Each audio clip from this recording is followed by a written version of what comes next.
Well, that's not being great for those listening online, I think. Anyway, and then 72% were gender aware and sensitive.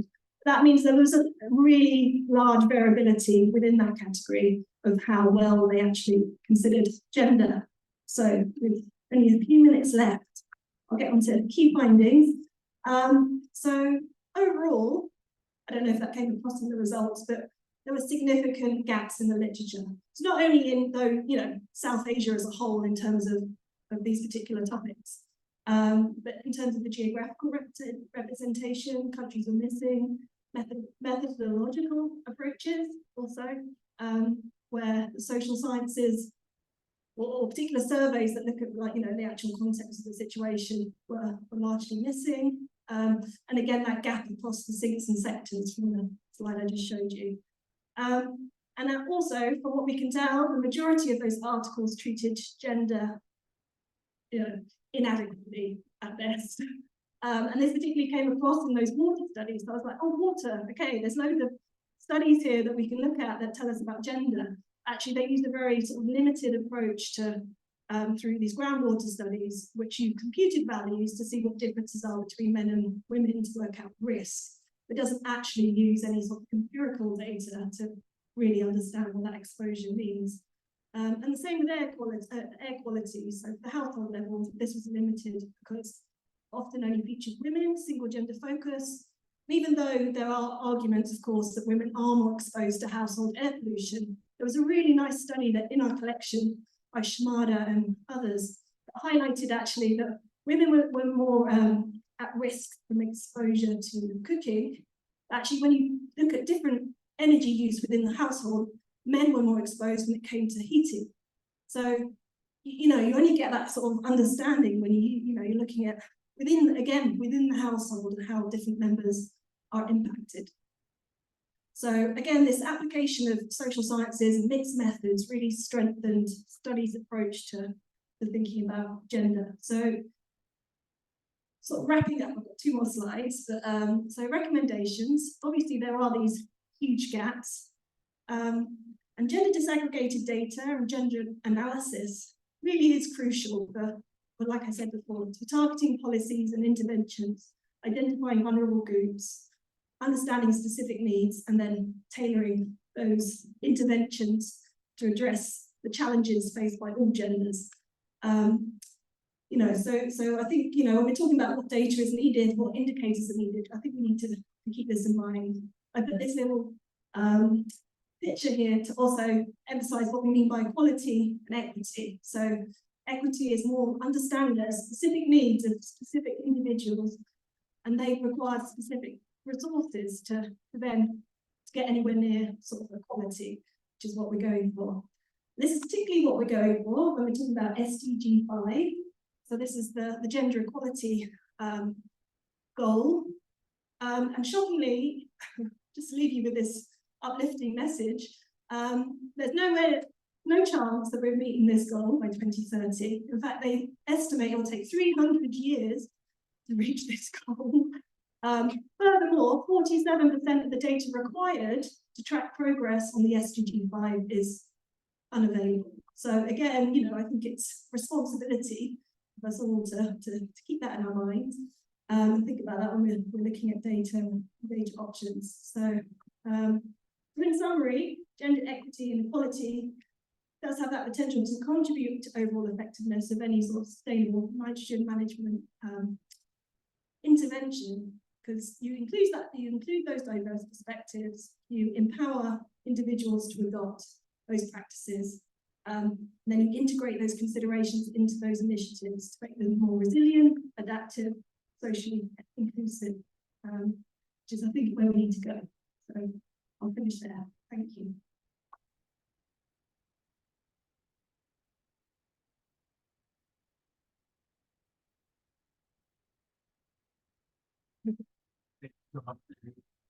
We have time for a few questions from thank you. Great work. So I'm thinking, where's the future with the gender?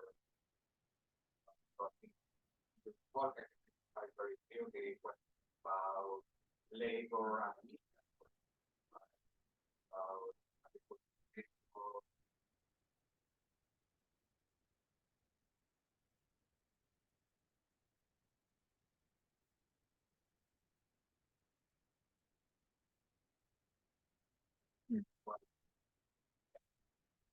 Yeah. One, Yeah.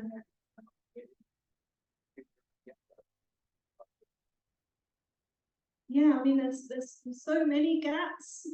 There's anywhere it's kind of needed. But I think in this paper, which is soon to be published, we you know we highlight those ones that are gender responsive and transformative, like these papers that really sort of go much further, and then they go further in their recommendations too. So I think these would be good examples to look at what better quality gender research could look like, and sort of avoid the pitfalls of that big majority that feature in our collection that don't really address it, in an adequate or comprehensive way at all. So, I don't know if that helps, but there's so many areas that it's needed. But I mean, this approach could also be replicated in other areas. So it'd be interesting to see what this looks like in other regions of the world too.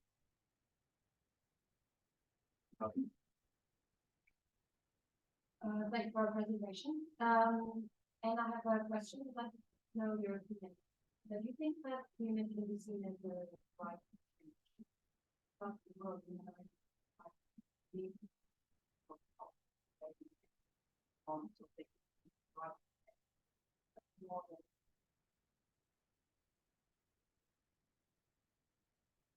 Yeah, absolutely. And I think that message came across in this research, and in other gender and environment research. But yeah, women should certainly be seen as agents of change.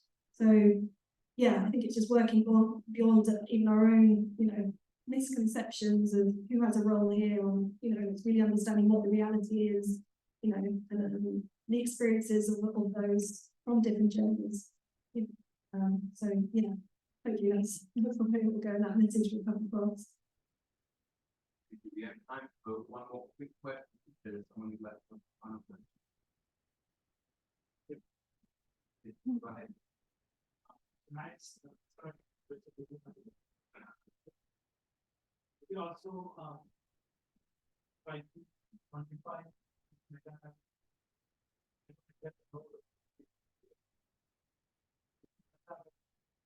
Oh, I think so, yeah. Like what I'd like to do is at least the papers that we came across and how we classified that could be made into like open access, so people could see what those papers are and how we looked at them and classified them in it, if that's what you meant.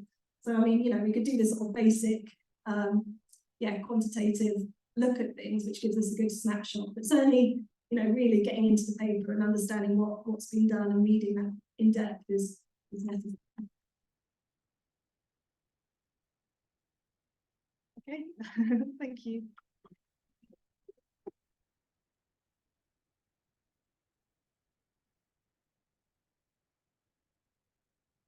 Thank you, Annie. And we now move on to the second paper, which is an oral presentation. Therefore, the presentation and then 5 minutes. This paper will be produced by Dr. Staff. Was at the time when Kerry was staff, and then now at the third year labour research. Labour relations. Does that in now.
Good afternoon. I always have this challenge of post-lunch session. I don't know why. So this paper is titled "Why There Is Need to Cooperate." It analyzes the stakeholder dynamics in nitrogen management in Indian agriculture. It emanates from the work that we did under South Asia Nitrogen Hub, funded by the UKRI. Now, the problem statement, because we have been hearing since morning, I'm not going to talk much in detail, but what we essentially came to know from the literature was that agriculture was a dominant source of nitrogen pollution when we talked about South Asia. Interestingly, policymakers faced a challenging trade-off: increase in food production vis-a-vis environmental impact of fertilizer and other point and non-point sources in the supply chain. There was also, what was also coming from the literature was policy myopia. David Cantor is here, something from his papers was that there's too much focus on the farmers and not on the entire supply chain, and that partly explains why there are also gaps. This restricted focus ignores a much larger group of influential actors in the agriculture policy making, adoption, and outcomes, if we can say the entire supply chain as a whole. So we look at the agriculture food supply chain. We make that the foundation of this paper, and the agriculture food supply chain perspective, which offers a scope for examining broad portfolio of policies addressing nitrogen pollution at various levels. It also helps to map the actors directly, indirectly involved. So we have actors who are directly involved. So in terms of the supply chain actors like fertilizer and seed manufacturers, farmers, processors, traders, retailers, so on and so forth, and indirect involvement. We're talking of state and non-state actors here because we're talking of people who are actors who are away from the field. Farm advisors, extension services, financial organizations, research bodies, so on and so forth. Now, if we look at the entire agriculture food supply chain, this is adapted from Cantor's 2020 work, but we have added we have made it into 3 scales. We take the state and non-state actors their actions do not directly contribute to end pollution, but play a significant role in shaping and influencing the nitrogen policy process.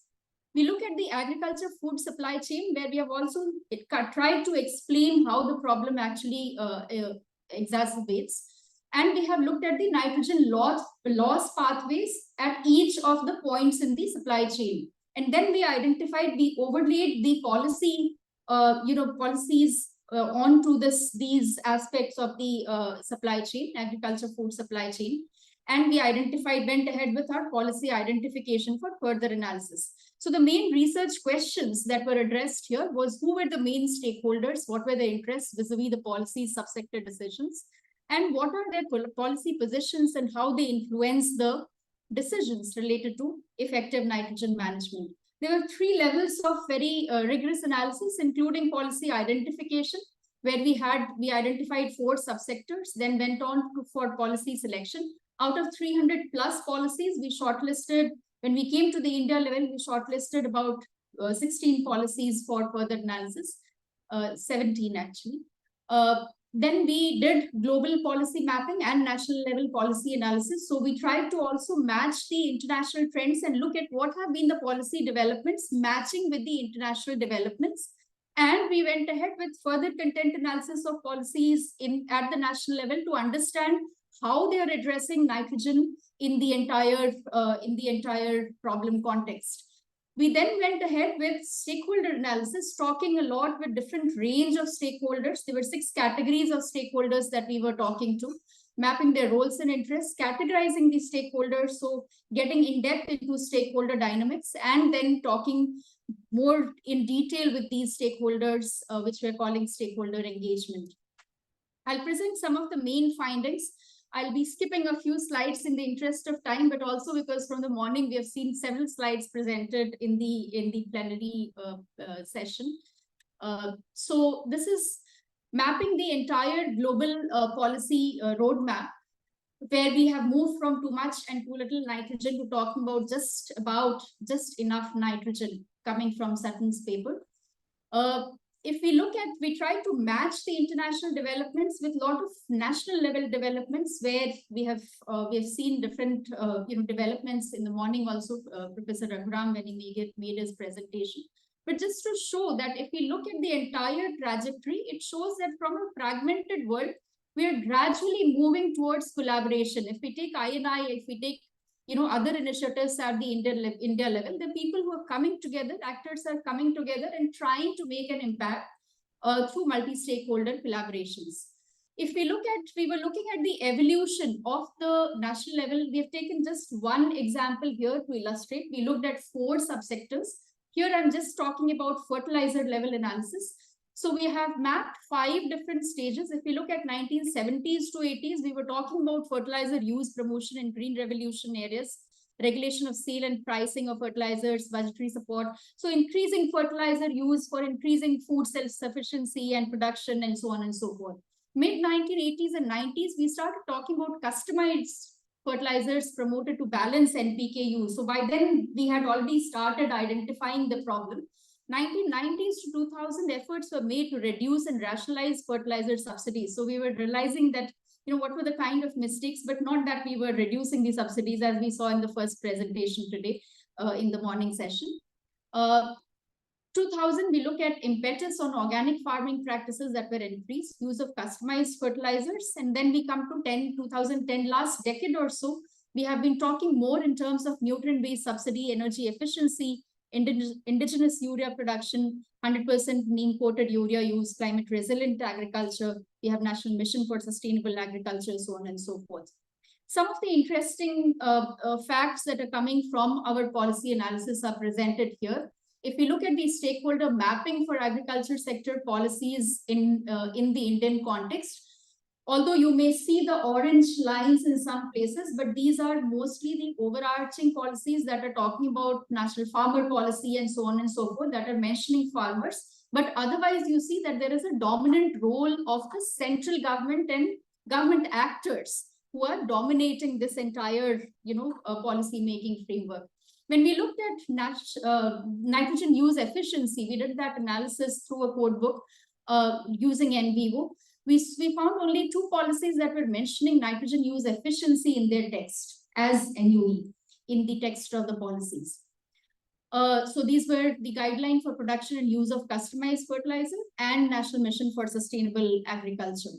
Interesting development that you see is we did, a kind of word cloud looking at what were the main policies, main keywords that were emerging. So from fertilizers and manufacturers, they're moving more towards talking about multiple stakeholders, including farmers and so on and so forth. We did stakeholder analysis where we tried to understand these stakeholder dynamics. So if we bring you to the analysis, again, I'm taking just 1 or 2 sectors here as an example. So we had a 3x3 matrix that we developed. So we had 9 different categories of stakeholders, basically identifying their positions, but also trying to understand how do we manage these interests? How do we manage these stakeholder interests when we are looking at the entire end management scenario? So we had the interest influence matrix as was during the policy, and then we tried to look at the future scenario as to how these dynamics are likely to change in the future. And that was vetted by the experts and the literature reviews and so on and so forth. What we interestingly found was, again, if you see the top right box, we have mostly the ministries there. We have other policy actors such as the NARS or the fertilizer industries, whom we would normally expect to be very influential, but they were somewhere kind of limited in the kind of powers that they had.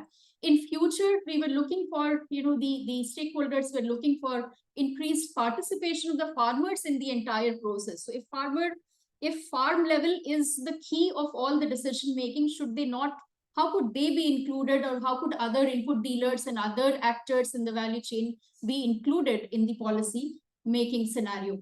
We did similar exercise for organic and sustainable practices. So we are looking at increased role of fertilizer industries, but in a different capacity. Here, that we are expecting the role of fertilizer industries to change, and they be talking about organic fertilizers and others, biofertilizers, nano fertilizer, and so on and so forth. We're similarly looking at consumer role increasing in this entire process that will be able to influence the change. So if you look at, very simplistically trying to put it together. So actively engage and capacitate them to initiate the reforms. So these are the key players, subjects, and promoters. The CSOs, they can play a limited role, so keep them informed. Latent actors, so these are Supreme Court or judiciary, etc. So they can also be informed. We did a third level of analysis. I'm not getting into much details. I have one framework here, which we tried to, which came as an outcome of these stakeholder discussions. We had these 5 categories where we tried to speak to them. So we spoke about policy environment and the 4 subsectors. In terms of policy environment, what essentially emerged was that there were challenges of federal structure and implementation level problems, execution gaps. There was limited integration of end management provisions in the policies. And there were opportunities that we saw in terms of effective federal policy regime. So for managing the nitrogen problem, we needed more interministerial coordinated efforts are deemed crucial for a multi-sectoral emission reduction approach, which have been set in the previous studies. Yet there were a lot of roadblocks that we came across while we were doing stakeholder interviews. So a consultative mechanism for greater accountability is what we were talking about, what was emerging from these stakeholder discussions. Research and evidence-based nitrogen policy formulation, but then there were other levels of opportunities and barriers that were coming, that were coming to be realized in terms of fertilizer use and organic sector.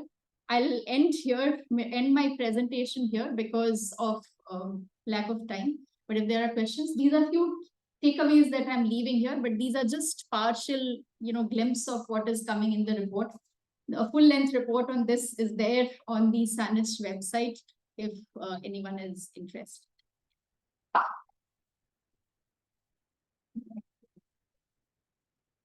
Thank you, Smriti. So we have time for 2 or 3 questions again. Hey everybody, so stand out the way, we'll just press the button and start.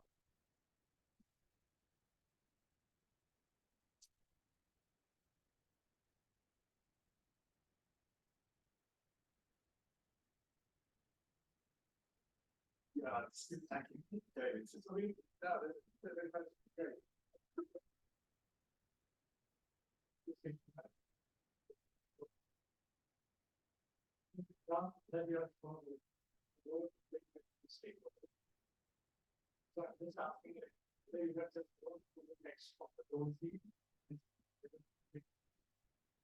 Those stakeholders are mentioned in the text, then you have the you're not actually seeing that they have in each of those.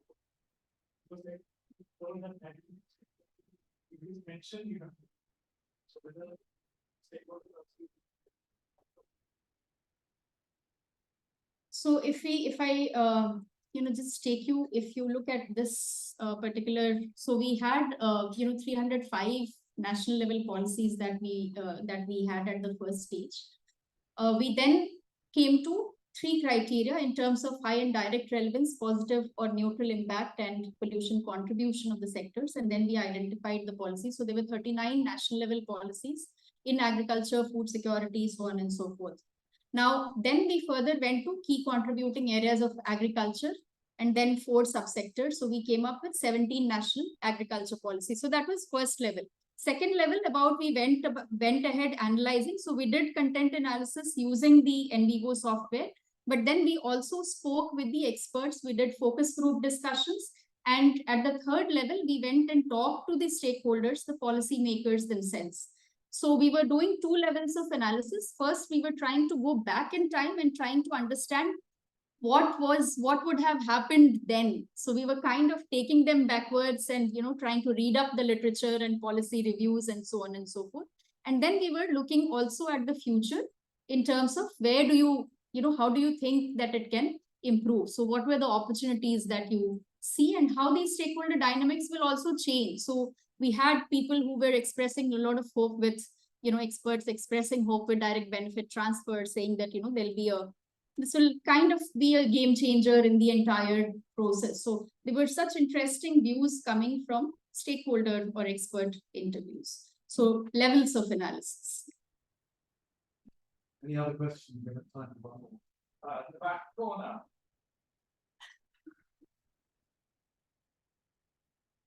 Hi, yeah, just a kind of follow on from that question really, and different engagement. Were there any examples of things that did really well?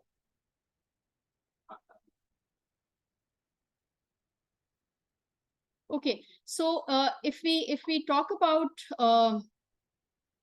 in terms of research bodies, for example, NARS, they were talking about the successes with neem-coated urea, but of course, they always came with a critical mindset. So they also said that there were problems, how if it was in the field and it would lose its efficiency and so on and so forth, how there were challenges. So there are a lot of problems with the extension. So how do you take these experiments from the from the lab to the field?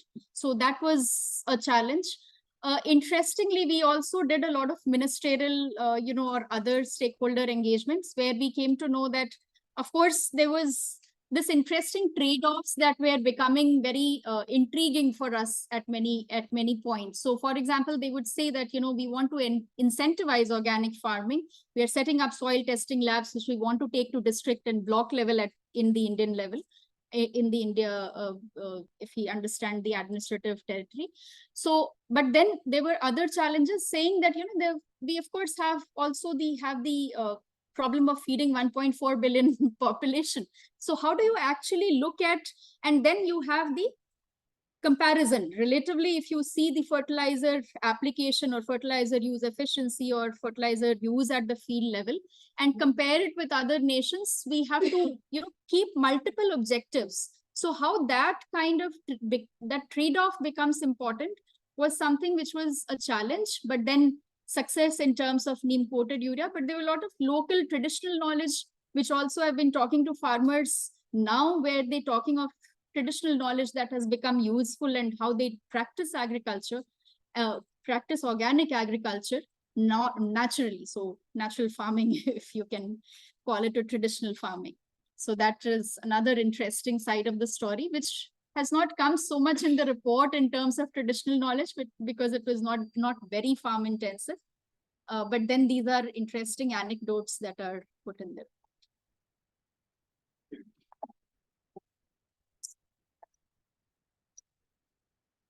Thank you very much for that. Our next speakers are a team talk. I believe we're one of you. Perfect. So, man. So, okay. Perfect. Well, I have on the list Dr. William San Martin and Morten Brabbesgaard. Together, you should be William San Morten. And you've been talking about understanding policy responses to Latin America, South Asia, Africa. And Europe. Yeah.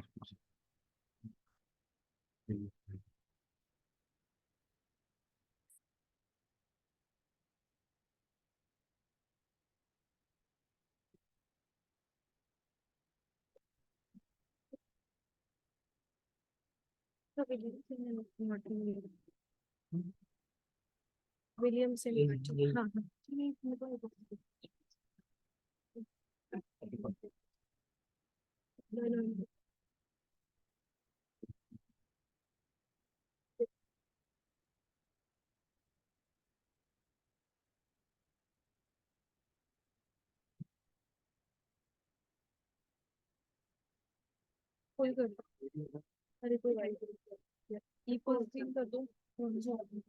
You have to more than this.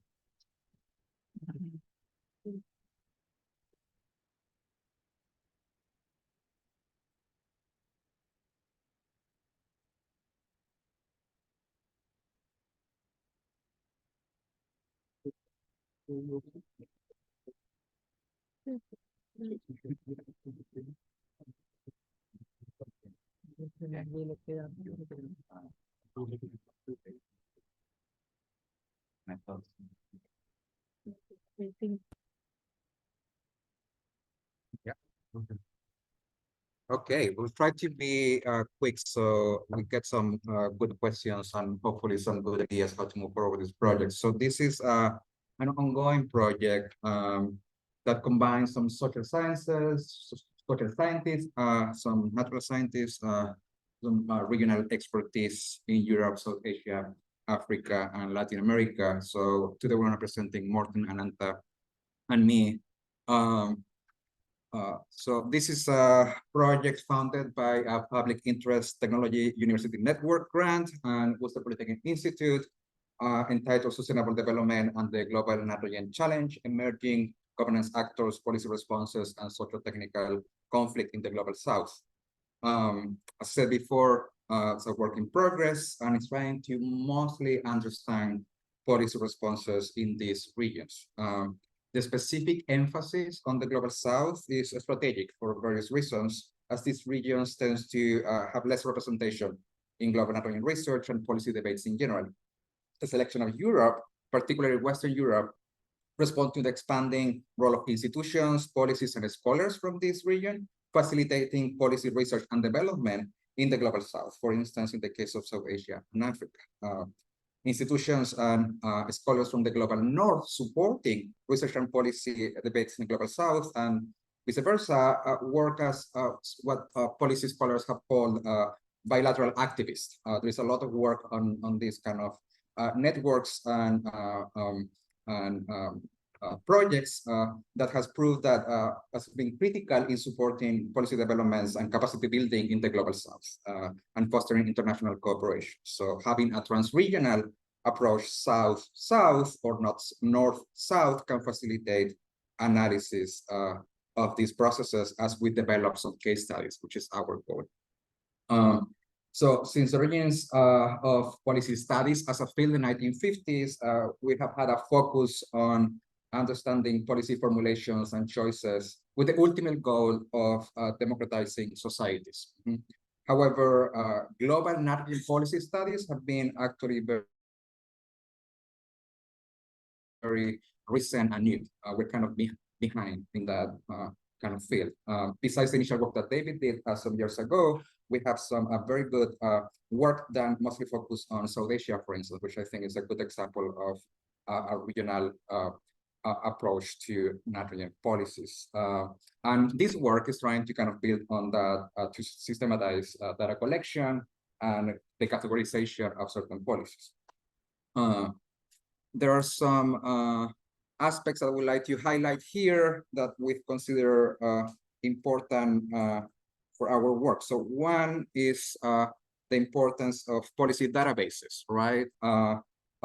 We think that policy databases are an important factor, an important dimension, but a narrow way to think about the analysis of policy responses or governance more generally.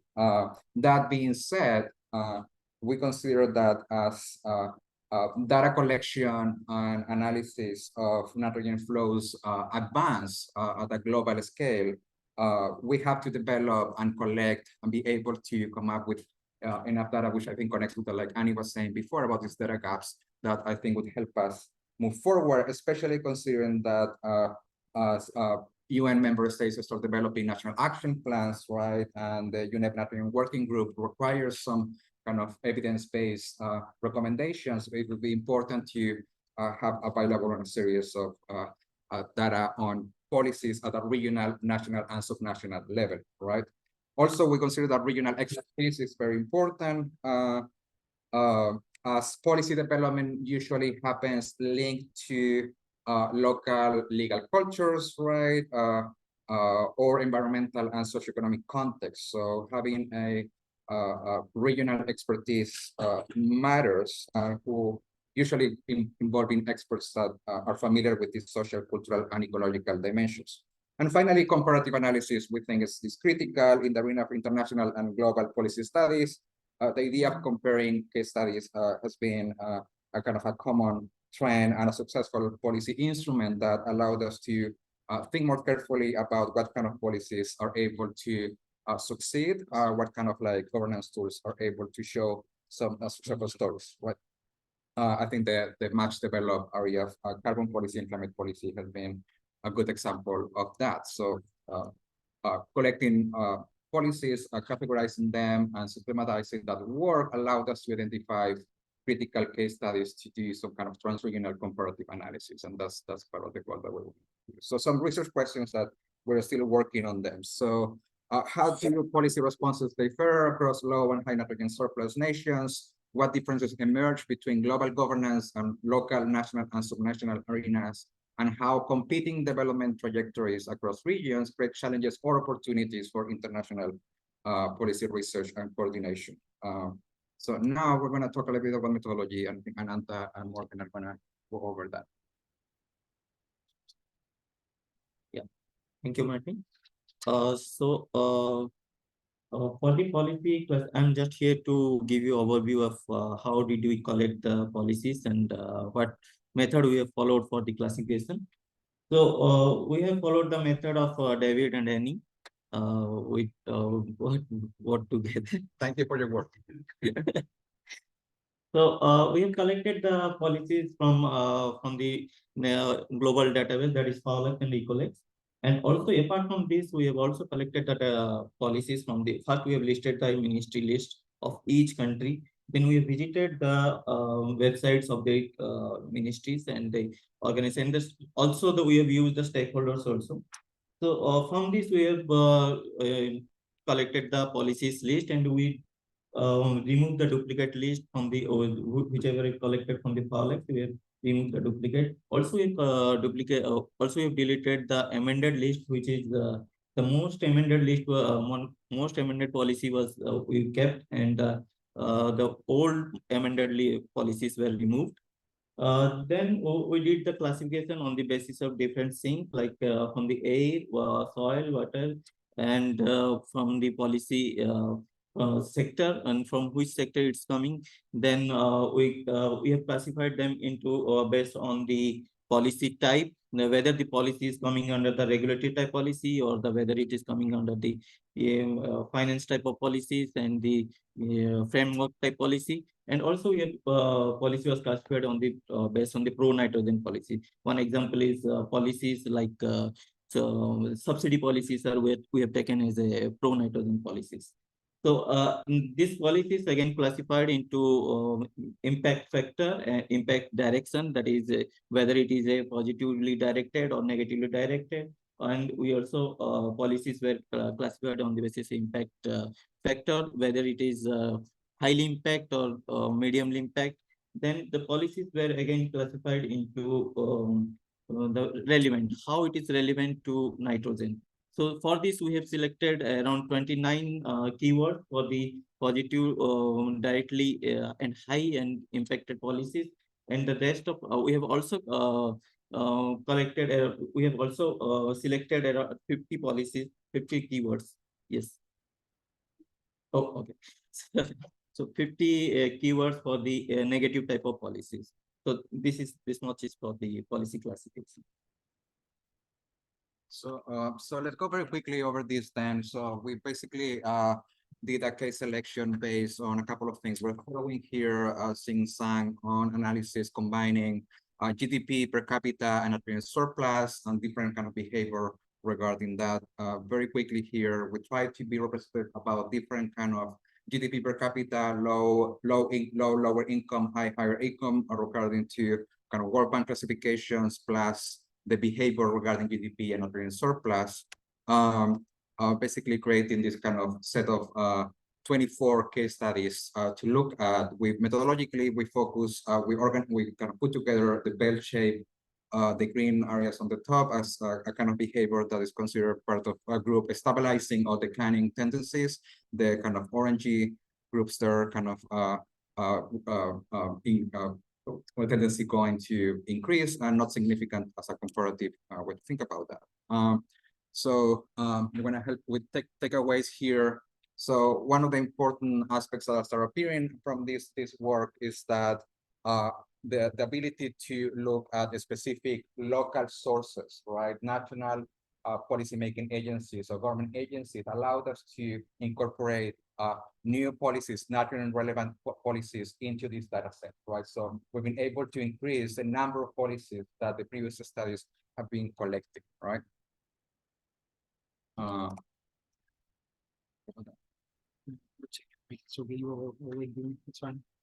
Okay, so also it helps us think more carefully about certain categories. For instance, here what we see is a comparison between what David Cantor did in 2020, kind of thinking about sinks, right? And then on the right, what you see there is core nitrogen policies by sink focus on our 6 African countries, right?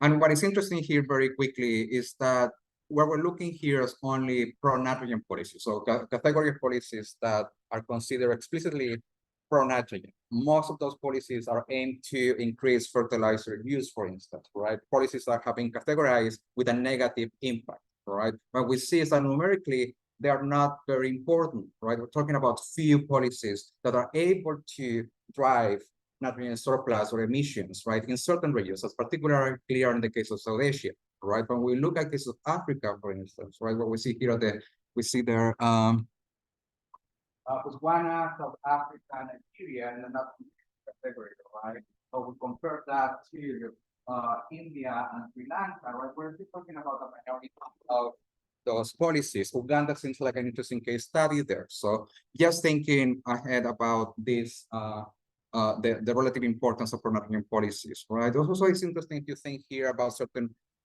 ideas that we kind of we had, and I think the literature, the work that David did before too, had about kind of low nitrogen, low income countries, right? The idea that pro-nitrogen policies are their kind of driving missions. Again, that's correct in certain contexts, but not others. So in many ways, we think it's important to think about this kind of trans-regional and national and subnational focus to create a map that is more specific for the selection of case studies, right?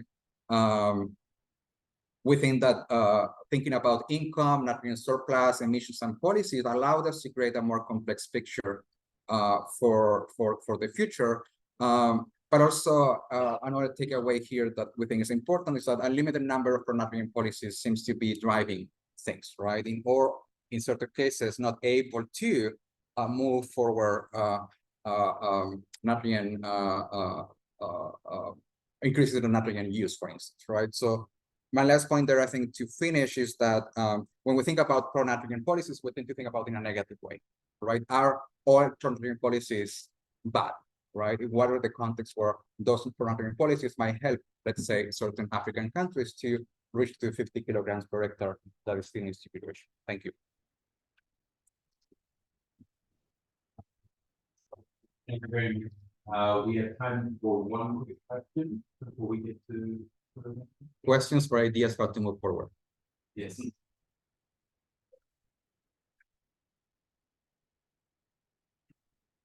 Yes, perfect. Thank you. Very interesting work. Thank you. I wondered to which extent you have from the policies an idea in which direction they originally have been meant. And secondly, if when you have such information, this information is actually correct. I'm thinking of policies increasing the nitrogen use efficiency that could be helpful for the environment, but could also be helpful for a national budget if there is fertilizer subsidies in place, like we have heard today for India.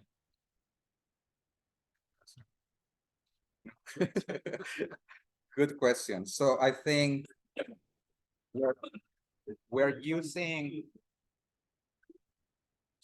and until today, we're using mostly the categories that have been used by David and Annie's work, right? So thinking about specifically policies that are explicit about increasing the safe fertilizer use, right? Part of the work that we want to do as part of what we start analyzing these case studies is kind of start questioning or looking at those categories in a more in-depth way, right? How how they're, or maybe we can add new categories or think more carefully about how effective they can be, right? If we're considering something beyond the intention or declare intention in the policy, right? That's what I can say for now. I don't know if you want to add something. Yeah, the whole idea is that we have this database now, but we'd like to go in more depth into the different cases, and they also look at the legacy. So I'm still mentioning, for example, my presentation tomorrow is about the European cases in this space, where we go more into depth into some of these policies. So that's the idea, that we try to do a multi-level kind of analysis. First, use the brilliant work already done, then get a better or more bigger database, and then from that bring out these different cases. So we have already talked about Botswana and Uganda, and we found them that they look interesting just from the globe, but we need to dig much deeper into them by these case studies. And just very briefly, so I think it's your question, like, is pointing out what we think is the most important part of this book moving forward, right? And I think collecting, analyzing, categorizing policies is the first step to look at those specific cases that will show us that actually to make a policy successful, we need a series of other actors, right, or pieces aligned to make that happen, right? So looking only at what is declared in the policy, within the policy, written in a document, right, it's not enough. It's just a first step. You'll be able to do the next kind of analysis, but we'll have to do eventually if we're going to provide recommendations by national level, right, or regional level. Thank you so much. Thank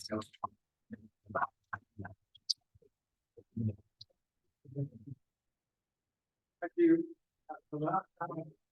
Let's move to Adia from the Institute for Technology and Human Network Analysis. We will talk to us about the reactive life scenario in India, trend, policy, and way forward.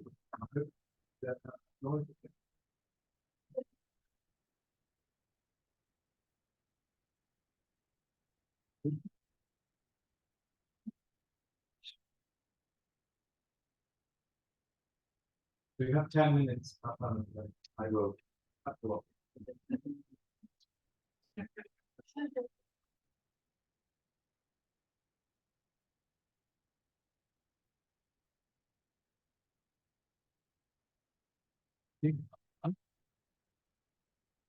or down, whichever you do. Okay. Good afternoon.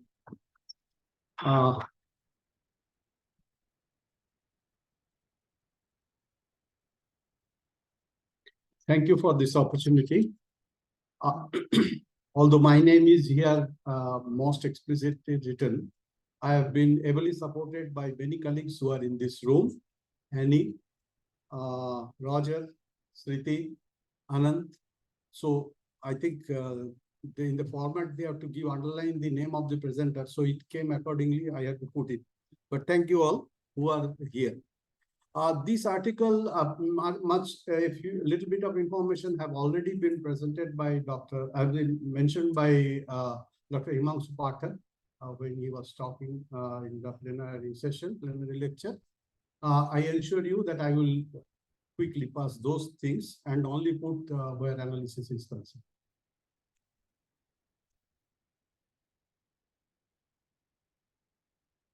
Okay.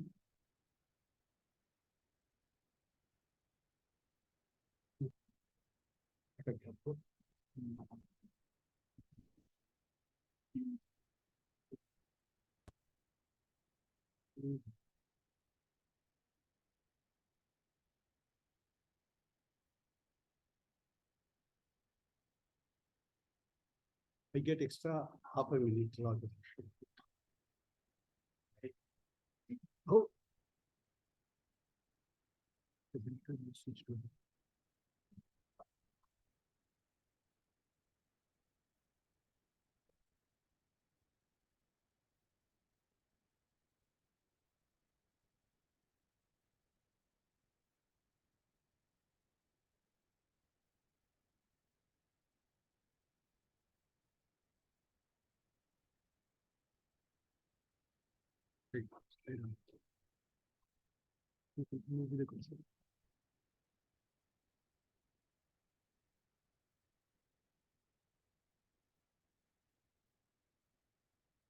There are 2 minutes extra.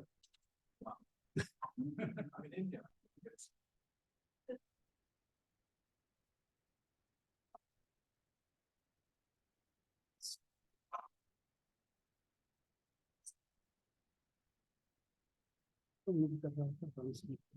You can use this one.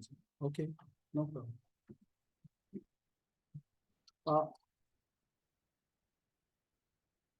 Okay, so this is common knowledge now in this audience of nitrogen, working with nitrogen. So I pass on to this, but the thing is that in this study, it's a country specific, and we have tried, although India is agriculturally strong, but also in addition to agriculture, transportation, industry, and energy sectors have also been studied. Yeah. Now, this is again nitrogen compounds, how they threaten the environment. I pass on to this, and the impacts, wages, water, air, greenhouse gases, environment and sustainability, and soils. These are the impact of the reactive nitrogen. Everybody is aware now, by now. Now, if we fail to stop in pollution, it could limit the safe operating margins for many other issues facing our planet Earth, and reactive nitrogen is one of the issues like that. Now, the global management of nitrogen pollution actually is nitrogen pollution can be managed directly or indirectly by legislation, financial or regulatory measures taken by the government. So, I mean, role of the government is very important, because that is where, and it can be affected through the efficient policies made by the government. Now, the management of nitrogen is a major issue of international polity. I have written, yes, international polity, and addressing the climate change for reducing the greenhouse gas emissions, which is, I mean, reactive nitrogen is one of the major sources. However, information about nitrogen policies at national level is scarce. There is a limited understanding of the policies. I mean, it has already the focused by Sriti in her talk, and there is a limited understanding and the type of the policies, the issues addressed, and the type of instruments that is used, as well as how existing policy might impact nitrogen pollution. These are all related to the global and the sustainable nitrogen management. At least these 7 SDGs are involved, have got some relation with sustainable end management, although in none of the 7 SDGs, nitrogen is specifically mentioned. But we have like SDG 2, hunger, which is related to production, and production means we have indirect connection with nitrogen. So also the climate action and all those things. Yeah. Now coming to India, the nitrogen issues, agriculture is the major, one of the primary source of reactive nitrogen in nitrogen pollution in India. India uses huge quantity of nitrogen fertilizer, and is the second largest nitrogen fertilizer user after China globally. This is the second largest consumer rather. Around 17 million tons of nitrogen fertilizer are used, and the growing affluence. I mean, India is already now the 4th in the global economic hierarchy. And our Prime Minister is telling that we will reach at number 3 by 2030. Whatever it is, this affluency or the availability of money has resulted into the general upliftment of the livelihood of the people, and along with that, there is the increase in the waste and large quantity of fossil fuel use. Many cars we find now, all of which contribute to the reactive nitrogen scenario of the country. Now I have listed here, I have shown in the graph, inside the graph, the 3 lines. Highest is the NOx, the second one is the ammonia, and the lower one, the blue one, is that of the N2O. But when we have calculated, we find the largest increases of the NOx, around 97%, 99%, and the the N2O is around 47%, and the so also there is the increase in the ammonia. In fact, although it is showing here the growth is a little less, but India is one of the largest accumulator of ammonia, atmospheric ammonia, and it is visible from the space as it has been found out. We have calculated the ammonia concentration has been published in ACP. Now the figures which I have showed you in the inset, you can see the figures here. The ammonia is this much kilogram per year, and the growth rates are mentioned, which has already been shown earlier in the graph. We have collected the policies, and it has been published already, the National Nitrogen Policy Report in for India. And the methodology and others has been mentioned earlier. We have collected around 306 policies, of which 70% is nitrogen-related policies, meaning having positive impact that might have promoted reduction in nitrogen pollution and this thing. And say 67% is the direct, having high this thing relevance to for India. And among this is the new a new urea policy, where the 2015, where use of neem coated urea has been made mandatory. 100% of the urea, it has been mentioned in the morning lecture, 100% of the urea consumed in India in agriculture is neem coated, which is nothing but a 0.03% spray of neem oil on at the time of final drilling of urea. And there is also nutrient-based subsidy because as has been mentioned in the morning lecture, that there is a skewed use of nitrogen as in comparison to other major element, that is K and P and K.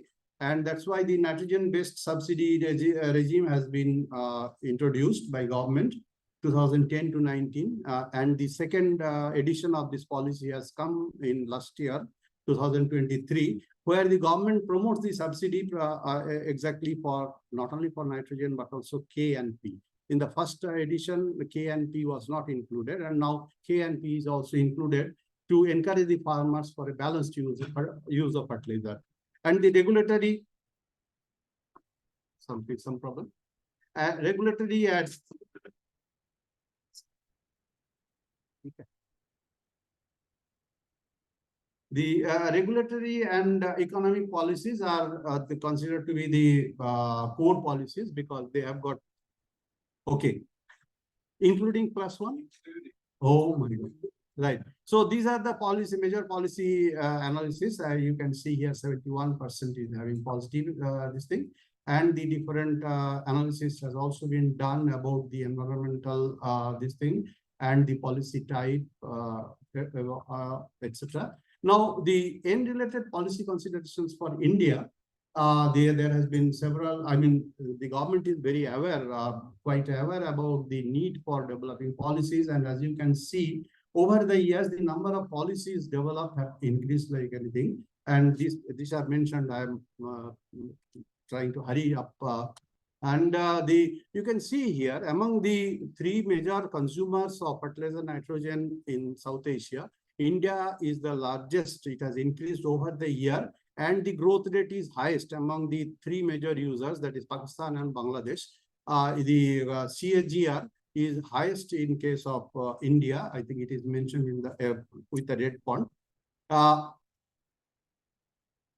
Yeah, this is the analysis we have done for the percentage of people fed by synthetic nitrogen fertilizer. Does not really mean that we give a spoon of urea to people for eating, but the crop generated by the nitrogen fertilizer, synthetic nitrogen fertilizer, you can see over the years, the yellow line, it is the production without nitrogen fertilizers come down, and the brown one, it is the amount of production by synthetic nitrogen fertilizer. Now it's around 60% of the people, Indian people, is paid by the nitrogen fertilizer. The lower one is the meat production. Of course, this is not related here. And you can see here, as has been shown in the morning, both the crop production and the nitrogen fertilizer use has been grown parallelly, but the nitrogen use efficiency has gone down, and this has resulted into leakage in the environment. You can see here the highest amount of surplus nitrogen is in India at the top, the red line. And India has been very active in the development of the UNIA resolutions, UNIA 5. And this is when I think it's a photograph of mine when I look much younger. 5 years back, Minister Hasavardhan, Environment Minister Hasavardhan, we went to meet him. And then this is the beginning of the UNIA 4 resolution. Then UNIA 5 resolution, this was also followed up by Sri Lanka. But these are the lists here, improving the performance of fertilizer, then the improvement of the improved management of the biological nitrogen fixation, etc., etc. All this has been listed. And the possibility of achieving the net zero, it's a little bit tricky because there are two ways. One thing is that you reduce the fertilizer use, which is impossible because you have to feed the people, and then the increase the nitrogen use efficiency. And there has been several ways that has been mentioned in the morning lecture. The barriers have been listed. One thing is that, as he has mentioned at the morning lecture, that at least 10 government departments are involved, and there is little or probably very little or no interaction among them. Now we have developed a interministerial committee. Government of India has a Ministry of Environment has developed an interministerial committee. Myself and Dr. Ogram, we are the academic member in that committee. And then there we have got interaction with the different this thing. So action needed, I have listed, but I think Roger is looking at me very much. Now you can see here, if the zero, half the nitrogen waste, what is the possibility, positive impact? If a business as usual scenario, you can see by 2050, it is for N2O only. By 2050, we will reach a much higher level, but that can be reduced by having the nitrogen waste by around 13% by 2030 and then 30% by 2050. We do have one more presentation. We're going into yeah. So this is the introduction. I am leaving it and the concluding remarks. Thank you.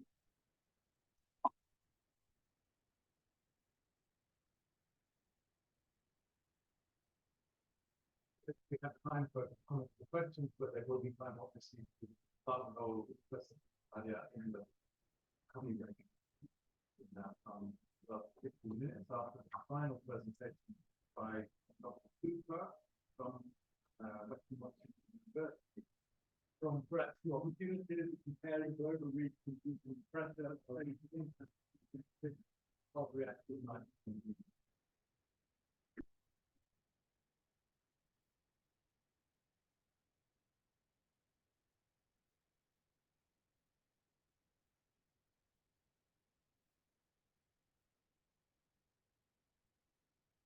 Yeah.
Thank you. So as we've seen from several other talks, understanding regional differences in nitrogen use and impacts can help to better direct sustainable management decisions. And so in this talk, I'm going to be reporting on threats and opportunities from reactive nitrogen that from comparisons across several different regional demonstration projects that were part of a larger towards an international nitrogen management system project. And so my co-authors here are many of you are in the room, and these are all people who worked on different parts of the INMS project as well. And I particularly want to thank the participants of the INMS regional demonstration projects, on whose work a lot of this talk is based. So.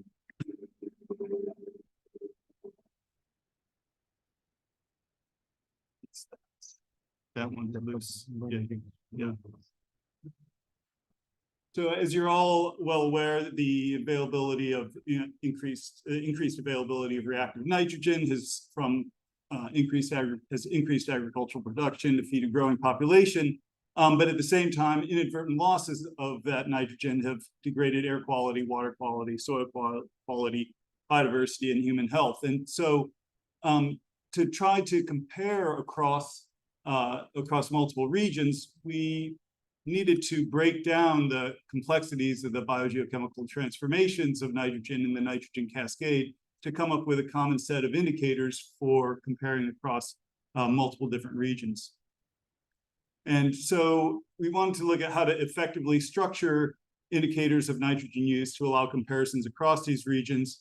How are the global regions that differ geographically, socially, and economically, similar and different in nitrogen benefits, threats, and management, and what lessons across these regions can help to more sustainably manage nitrogen. So we compared nitrogen benefits and threats across the 7 different INMS Component 3 demonstration regions. So here in East Asia, here in South Asia, in East Africa using the Lake Victoria watershed as a study system, Eastern Europe using the Dniester and Prut watersheds and their estuaries in the Black Sea. When Western Europe focused on outputs to the North Atlantic Ocean, in Latin America with a focus on the La Plata River Basin, and in North America focused on the Nooksack River watershed in Northwest Washington and Southwest British Columbia.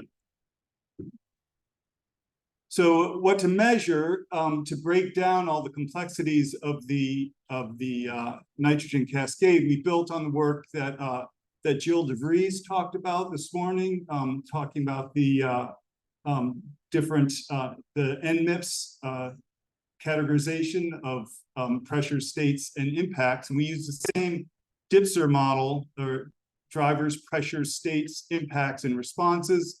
Or just to briefly review what was presented this morning, drivers are the cultural and economic factors that push reactive nitrogen use. Pressures are the release of nitrogen into the environment, whether intentionally or unintentionally. States are changes in nitrogen concentrations and amounts in different water, soil, air, vegetation pools. And impacts then are the things that people care about. That is, how are our health, biodiversity, and other environmental attributes affected by these changes in states. Responses then are the policy and regulatory actions that can seek to affect any of these other different components of this circuit. So we broke down nitrogen impacts into the benefits and threats, as many other analyses have done. And for the benefits, we focused primarily on crop production and nitrogen fertilization.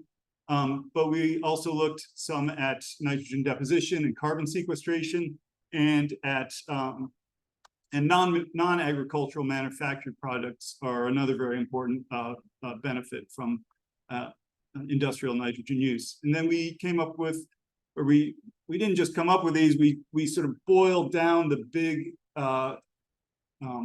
table of different nitrogen relationships and indicators that other groups in INMS came up with to focus on the key ones that we thought would be easiest to use to compare across these global regions.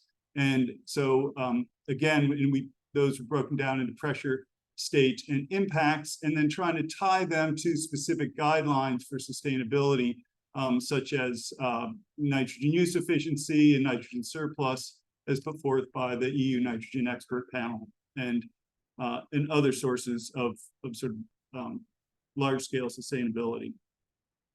So in terms of looking at agricultural nitrogen flows and indicators, this is work that Luis Lasaleta and his group focused on. We're looking mostly at nitrogen inputs and nitrogen outputs. So inputs, as many others have mentioned, atmospheric deposition, synthetic fertilizer, nitrogen fixation, and manure, and then outputs as from food from both crops and livestock production.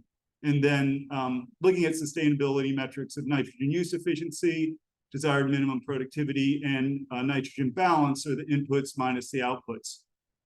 And in this comparison with data that's up to 2013, inputs are here on the lower half of the graph with different colors, with synthetic fertilizer in the light pink, and then outputs are in the upper part of the graph. Dark blue is harvested nitrogen, and light blue is the nitrogen surplus, or extra nitrogen for release that could be released to the environment. And in comparing Africa and East Asia, there's a couple quick things that jump out. One is the scales on the y-axis are dramatically different, 50 times greater for East Asia. Part of this is due to differences in population size in the countries that we were analyzing, but part of it is also due to nitrogen availability in those different regions. Second is that in East Asia, the fertilizer inputs have increased dramatically over the last several decades. Harvested nitrogen has also increased, but has not nearly kept pace, with the consequence that nitrogen surpluses have increased dramatically, and nitrogen use efficiency is quite low, only 30%. In Africa, we see much smaller increases in fertilizer inputs and smaller nitrogen surplus. But this belies the fact that this is the countrywide averages, or the region averages, and so much of that is also, particularly in smallholder agriculture, is mining nitrogen from the soil. It's not being sufficiently replaced by nitrogen inputs. If we bring then Europe into the equation, we see different patterns with the maximum fertilizer inputs several decades ago, with gradual tapering of fertilizer inputs, and but with crop yields staying the same, with decreases in nitrogen surplus.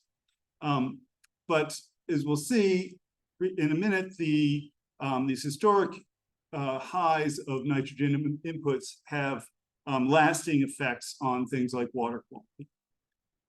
So for threats, again, we use the same wages, the water, air, greenhouse gases, ecosystem biodiversity, and soils that other people have talked about, and also use pressure, state, and impact metrics for all of these, and then try to use guidelines such as the World Health Organization guidelines for drinking water, or for air quality, in this case, PM 2.5.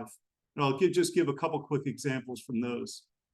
So in terms of messages that came out of this, and I'm curious to hear from some of the other people who are doing much more detailed policy analysis than we did for this, how timing of implementation of the policies differs, because one thing that seems clear is that the developed countries got into trouble much earlier than many of the other countries, and as a consequence also implemented policies earlier to deal with those issues. And I think those policies give us lessons of both, in terms of both successes and failures. And so in terms of successes, air quality is one, at least. For example, in the United States, with the implementation of the Clean Air Act amendments, NOx emissions have decreased dramatically by over 60% in the last several decades.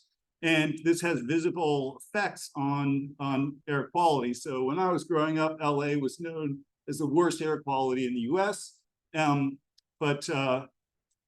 By 2016, the situation was much better. And this is seen in just map, and this is simple. This is how common this is now to look at. This is from National Geographic, actually, looking at changes in PM 2.5 over the last several decades. And here's LA with a high of 39 micrograms per meter cubed.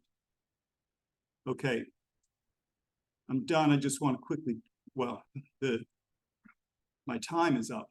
So just to quickly point out, this high, even in the early 80s of 39 is much lower than what we're seeing in terms of the average urban air quality across cities in South Asia and many other countries right now. Failures are non-point source pollution, in which case which is a global problem. So we see hypoxia in coastal ecosystems across the globe. But in this case, even very strong policies in the EU have not been sufficient to reduce eutrophication in areas like the North Sea. So there's also opportunities for better assessment and monitoring. So if we look again at air quality, we see strong air quality monitoring across North America, Europe, South Asia, East Asia, with dramatically less monitoring in Africa and Latin America. And that monitoring and assessment is really necessary to develop concrete actions and to measure progress over time. And this is almost more of a question, but it seems that there's opportunities for developing nations to flip from sort of following the lead of developed countries to actually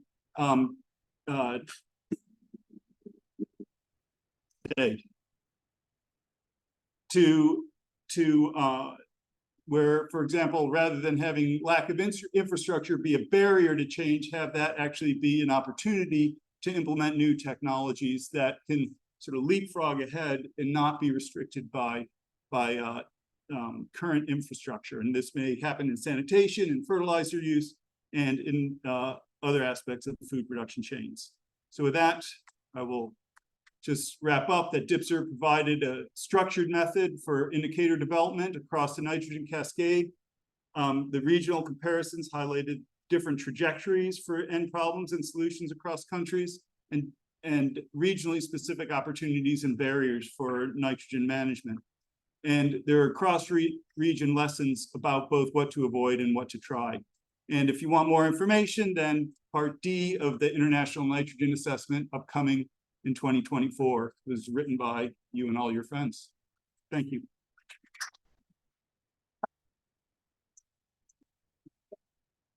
So once again, we don't have time for questions, I'm afraid, but thank you very much for that. Very interesting.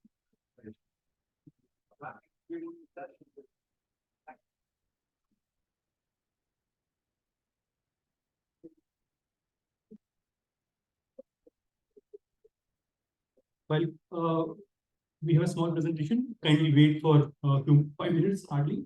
While concluding the session, I would like to record sincere thanks to both the co-chairs, Dr. Jeffrey sir and Dr. David Kenter sir.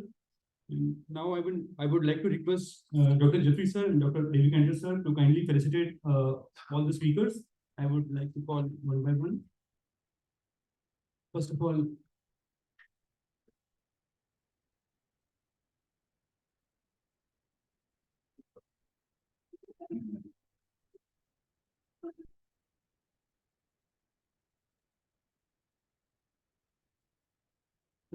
Dr. Anesthesia Youngman.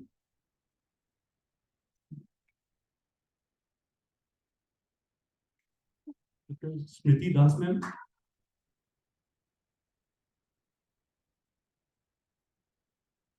Dr. Williamson Martin sir and Dr. Morton Biersgaard.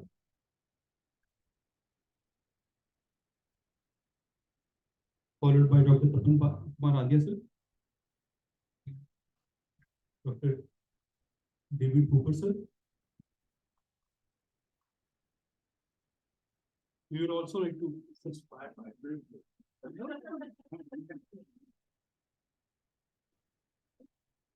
Thank you,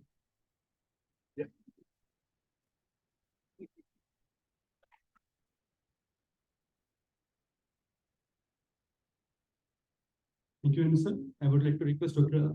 Kumaradia sir to felicitate both the co-chair, Dr. Deputy sir, Dr. David Pinto sir.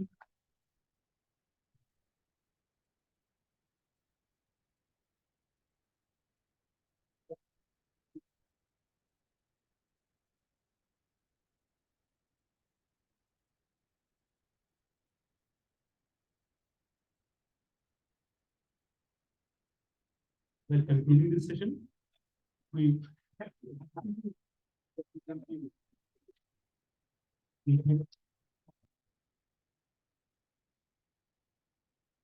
you all once again, and now invite you for a cup of tea waiting outside. And again, please assemble in the same hall for the next session on water pollution. Thank you.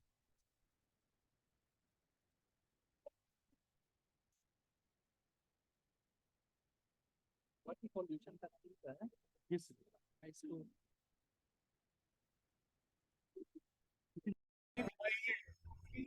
दुनिया के सामने रख रहा हूं। My dear Prakriti, remember what you have to do on earth? Yes, Mother. I will educate people with love so that they understand mission life and maintain the environmental balance by adopting environment-friendly lifestyle. My child, these three things will help you on your journey. First is the tiara of flowers. This will keep you happy and energetic. Second, this badge of life, which will remind people of lifestyle for environment. You can also give this badge to people who contribute for the betterment of our planet.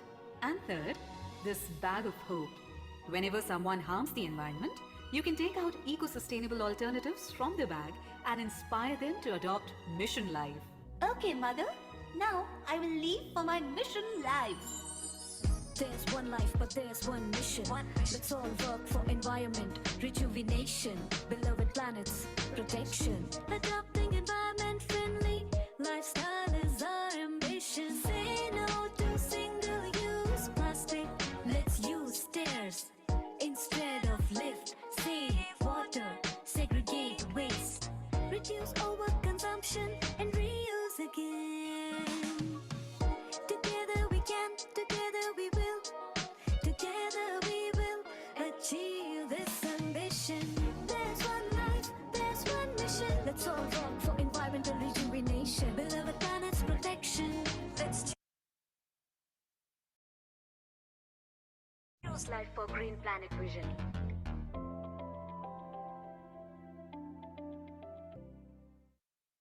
Hello everyone, I'm Prakriti and I'm here to tell you about a very common issue we face every day: wasting electricity without even realizing. As small as it may look, but the problem is larger, and that is why Mission Life has it in its charter. सरकार का जोर बिजली का उत्पादन बढ़ाने के साथ ही बिजली की बचत करने पर भी है। बिजली बचाना यानी भविष्य सजाना। Carelessly keeping that switch on may mean nothing to us, but for some, electricity is a ray of hope. On an average, our households waste about 35% of electricity every month. This doesn't just raise our own expenditure manifolds, but burdens the country, forcing it to rely on non-renewable energy. The result, polluting the environment. Lifestyle for Environment is a mission to identify simple acts in our daily lives that can contribute significantly to tackle climate change. Turn off the lights while leaving a room, switch to energy-efficient appliances and LED lights, unplug devices when not in use. Use natural light sources whenever available. And keep your air conditioner at 24 degrees. Save energy for better tomorrow.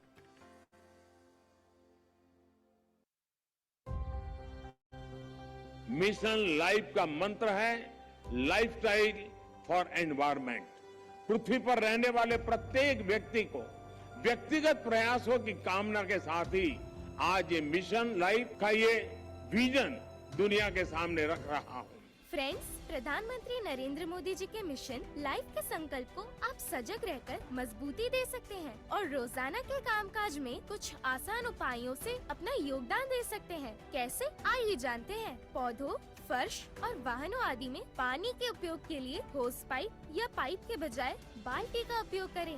AC और RO से निकले पानी का पुनः उपयोग करें। जल इकाइयों को रिचार्ज करने के काम को बढ़ावा दें और औरों को भी प्रेरित करें। सब्जियों को साफ करने के बाद पानी का पुनः उपयोग पौधों को पानी देने या ऐसे किसी अन्य कार्यों के लिए करें। घर, स्कूल और कार्यालयों में वाटर हार्वेस्टिंग बॉडीज का निर्माण करवाएं। लाइफस्टाइल फॉर एनवायरनमेंट अपनाइए। मिशन लाइफ से दुनिया बेहतर बनाइए। पर्यावरण, वन और जलवायु परिवर्तन मंत्रालय, भारत सरकार द्वारा जनहित में जारी। मेरे प्यारे देशवासियों, एक छोटी सी अपेक्षा आज आपसे सामने रखना चाहता हूं। इस 2 अक्टूबर को हम भारत को सिंगल यूज प्लास्टिक, क्या इससे देश को मुक्ति दिला सकते हैं? माननीय प्रधानमंत्री श्री नरेंद्र मोदी जी के मार्गदर्शन अनुसार हमें भारत को सिंगल यूज प्लास्टिक मुक्त बनाना है और इसके लिए सबकी भागीदारी आवश्यक है। बेटा जी, ये रहे आपके प्लास्टिक के डिब्बे, प्लास्टिक की प्लेट्स, स्ट्रॉ और ये रहे आपके प्लास्टिक के कप। कितने हुए? 800 रुपए। अरे रुको रुको, ना मैं ये लूंगी ना मैं ये लूंगी और ये तो बिल्कुल भी नहीं लूंगी। पर क्यों? जानते नहीं कि सिंगल यूज प्लास्टिक का इस्तेमाल नहीं करना चाहिए। सिंगल यूज प्लास्टिक एक बार इस्तेमाल करने के बाद फेंक दिए जाते हैं और हमारे वातावरण को प्रदूषित करते हैं। इसलिए भारत सरकार ने इसके इस्तेमाल पर 1 जुलाई 2022 से रोक लगाई है। ये सिंगल यूज प्लास्टिक पर्यावरण में मत फैलाओ। कुछ लेने जाओ तो कपड़े के बैग को लेके जाओ और पॉलिथीन को अपने जीवन से हटाओ। प्लास्टिक के बर्तनों से अपना रिश्ता तोड़ो। स्टील, ग्लास, लकड़ी और मिट्टी के बर्तनों से नाता जोड़ो। राइट। प्लास्टिक के कूड़े को जल में कभी ना मिलने दे। पानी के जीवन को खतरे में ना पड़ने दे। मिशन लाइफ को अपने जीवन शैली में लाए। आओ मिलकर प्रो प्लैनेट पीपल बन जाए और पर्यावरण को सिंगल यूज प्लास्टिक मुक्त बनाए। पर्यावरण, वन एवं जलवायु परिवर्तन मंत्रालय, भारत सरकार द्वारा जनहित में जारी। Hello everyone, I am Prakriti. Mobile phones and electronic devices have become essential in our lives. But do you know that e-waste generated from these is very harmful for our environment? Our Prime Minister Shri Narendra Modi has come out with solutions to address these problems in Mission Life. लोग जानना चाहते हैं कि अपने खुद के प्रयत्न में या परिवार के साथ और अपने समुदाय के साथ मिलकर वो कौन से कदम उठा सकते हैं जिससे धरती की सुरक्षा हो सके, इस पृथ्वी की सुरक्षा हो सके। इन सारे सवालों का जवाब मिशन लाइफ में है। Life, Lifestyle for Environment is a mission to help you identify simple acts in our daily lives that can contribute significantly to tackle climate change. We too have a significant role to play to mitigate our carbon footprint. Come and let us work together to reduce the e-waste for a safe environment. Do not throw the e-waste here and there. Utilize the e-recycling units to protect our environment. Use rechargeable batteries. Prefer using cloud storage over a pen drive or a hard drive. Use mobile phones and electronic items to their full life cycle. These are few small steps that can lead to a great improvement in mitigating chemical leakage in the environment. Let's choose a chemical-free environment. Choose life.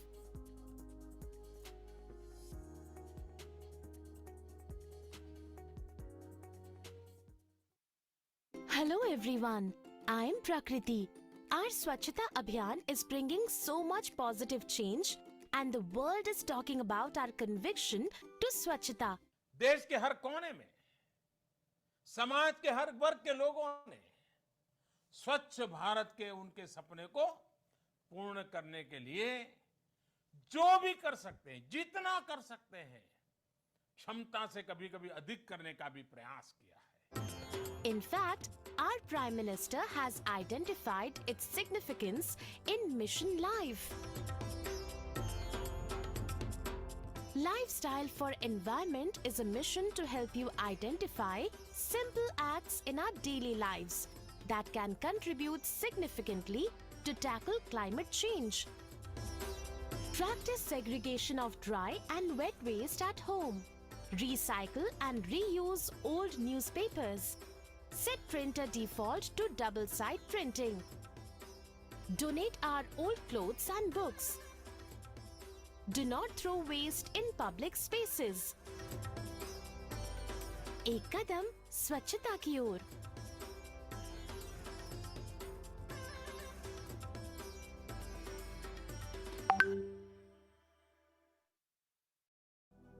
शरीर को स्वस्थ रखने के लिए योग जरूरी है। शरीर के पोषण के लिए जैसे मिलेट्स जरूरी हैं, ऑर्गेनिक और नेचुरल फूड जरूरी हैं, ऐसे ही प्रकृति को स्वस्थ रखने के लिए और प्रदूषण को नियंत्रित करने के लिए जरूरी है कि हम वृक्ष लगाएं। अपने घरों में तुलसी, अश्वगंधा, गिलोय और नीम जैसे पेड़ पौधे लगाएं और जानवरों की खाल से बने प्रोडक्ट से दूरी बनाएं। ध्यान रखिए, अगर हम प्रकृति को बचाएंगे तो ही लाइफ को बेटर बनाएंगे।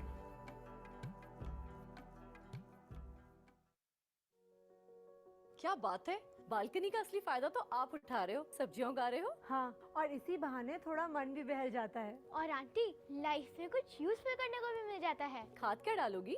ऑर्गेनिक कंपोस्ट, किचन और फूड वेस्ट से तैयार करके। ये सब कहाँ से सीखा? स्कूल से।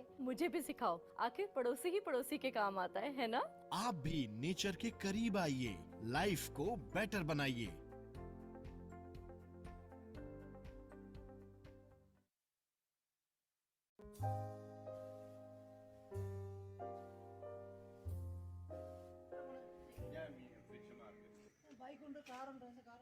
അത് ബൈക്കാണ് കൂടുതൽ സൗണ്ട്, കാറാണെങ്കിൽ എടുത്തു പോകണം, എക്സ്പെൻസ് കൂടുതൽ, സൈക്കിളിന് എക്സ്പെൻസ് പൈസ വേണ്ട, വളരെ ഈസിയാണ്. നമുക്ക് കുറച്ച് എക്സസൈസുമായി, ശരീരത്തിന് എനർജിയായി, നമ്മൾ ചവിട്ടിപ്പോയി ശാന്തമായിട്ട് പോയിട്ട് മര്യാദയ്ക്ക് നമുക്ക് തിരിച്ചു വരാം. പോലീസിനെ പേടിക്കണ്ട, ലൈസൻസ് കാണിക്കണ്ട, ഒന്നും കാണിക്കണ്ട. ഇത് cycle free. World of cycle ലോകത്ത് എല്ലാവരും ഉപയോഗിക്കണമെന്നാണ് ഞാൻ പറയുന്നത്. സൈക്കിളാണ് വെരി ഇമ്പോർട്ടൻറ്റ്.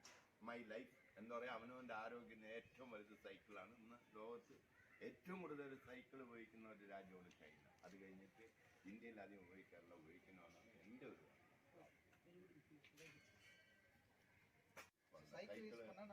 ஆமாம். ஏசியில் வந்து உடம்புக்கு எல்லாருக்கும் இந்த மாதிரி கார்பன் மோனாக்சைடு பைக்லேருந்து வரலாம் நமக்கு நல்ல விஷயம். நானும் நாளையிலேருந்து ബൈക്കിൽ പോകാം, സൈക്കിളിലേ പോകാം. Okay, thank you. നിങ്ങളുടെ അഭിപ്രായത്തിനോട് ഞാൻ 100% യോജിക്കുകയാണ്. ഞാനും നാളെ മുതൽ ഇത് പിന്തുടരും. Thank you. Thank you for the information.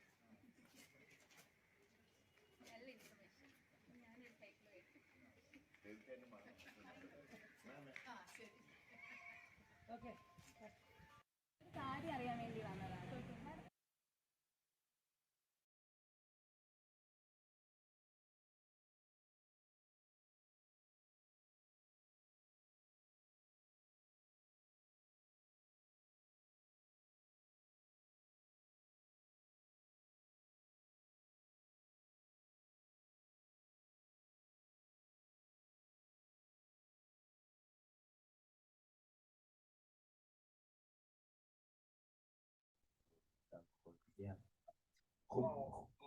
ما زهرا بنت سربخار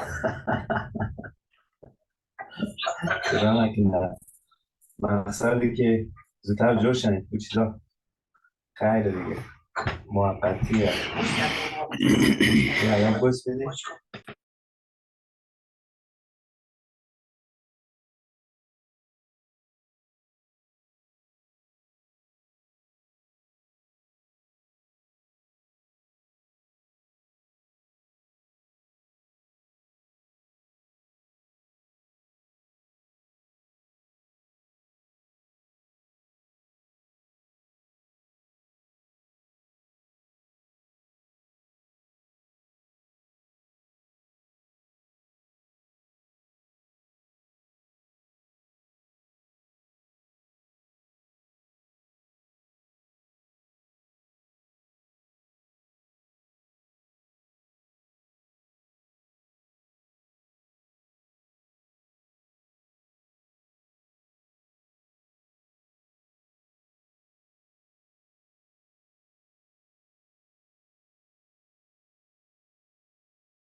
That's okay.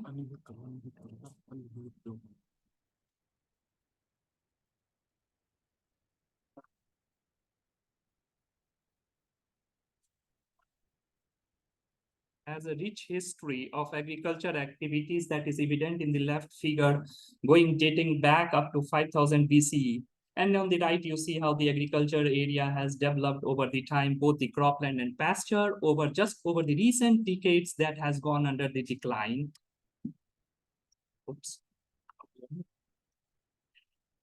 And in this plot, you see that on the lower left, how the agriculture area over the last 6 decades has going under decline with a certain percentage, but the crop yield has keep on increasing, and so do the agriculture productions to sustain the population, sustain its populations. How does it happen? It happened due to the intensive use of the mineral fertilizer. Of course, after 1990s, as you see, they have the massive decline in the agriculture mineral fertilizer due to the breakdown of East and West European systems. But still, that sustained quite a lot of agriculture productions. Okay, can I continue? Okay.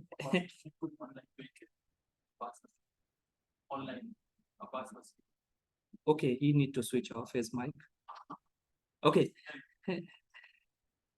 Okay, so not all the agriculture and input that goes into the system comes out. So that you see in the left-hand side, the nitrogen use efficiencies, that is almost up to 50 to 60% across the whole European countries. And the right hand is just the development across different European countries.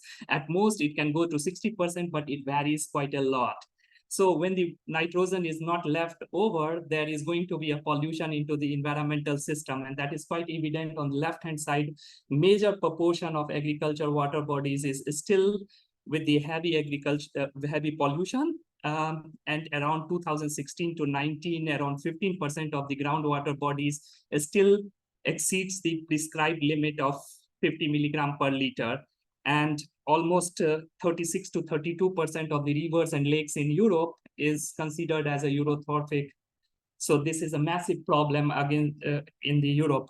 And considering that the European Union has envisioned to make 2050 a zero pollution vision, in which it mandated that it wants to have its water, air, and soil, the pollution level reduced to a level that is not considered as a harmful level. So here we will consider the water part only, but we have a decade of pollution in the agriculture system. So we have a legacy of the legacy system that has built up. And so my study here will understand how do we track the fate of this excess nitrogen that we have put up into the system, including in soil, vegetation, and groundwater system, and then eventually that comes out from the system. And the goal here is to quantify how the nitrogen export across the European landscape looks like in the 2050 under changing climate condition as well as socioeconomic scenarios. What do we take here? We develop our own integrated modeling system, consists of water quantity and quality modeling. So multi-scale modeling framework that in one side considers all the hydrological part, on other sides, it considers the nutrient movement into the terrestrial system, the excess nutrient that goes into the soil, vegetation, groundwater, and all the legacy component that it builds up over its export. And we try to then verify each and every component of the model that we are in the right ballpark with respect to the observations. Here you see on the top how we look like in the correlation of and the relative biases of stream flow, or evapotranspiration or terrestrial water storage anomaly. And these are the paths where the where the nutrient would dissolve with the water and try to come out or leach out from the system. We need to be making sure that we have a good model, the right model in the right ballpark. And with this verification, we can show that reasonably we are quite good in the range if we look at the different variables of water fluxes. And then we try to see that how does it behaves on the nutrient ones and also on the long term. Here, the dots are shown as the observations on just for the two of the catchment that here for exemplary is shown, Rhine and Elbe, one of the biggest river basins in the Europe.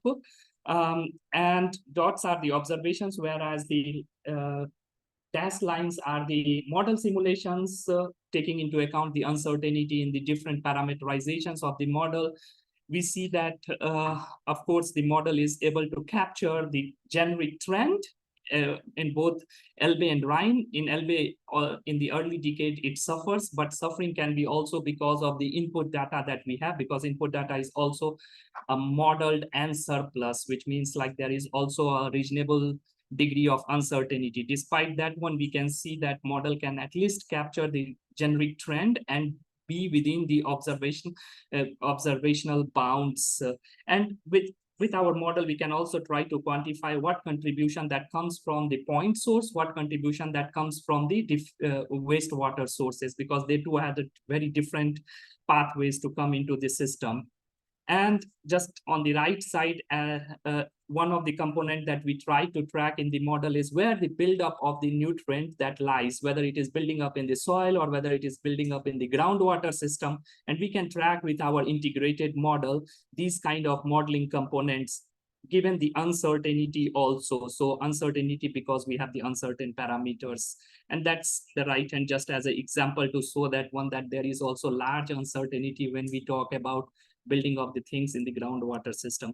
But reasonably well, we have like a good model that we can establish it into the European system for water flux and as well as the nutrient tracking. And once we have that system, we can then start trying to make the experiments. For example, what happens in 2050 if there is a couple of climate models that runs under different RCP conditions, whereas we have the nutrient input from the point and diffuse source, which is coming from the shared socioeconomic projection scenarios. We can take these scenarios into the account, throw it into the modeling system, which gives us in this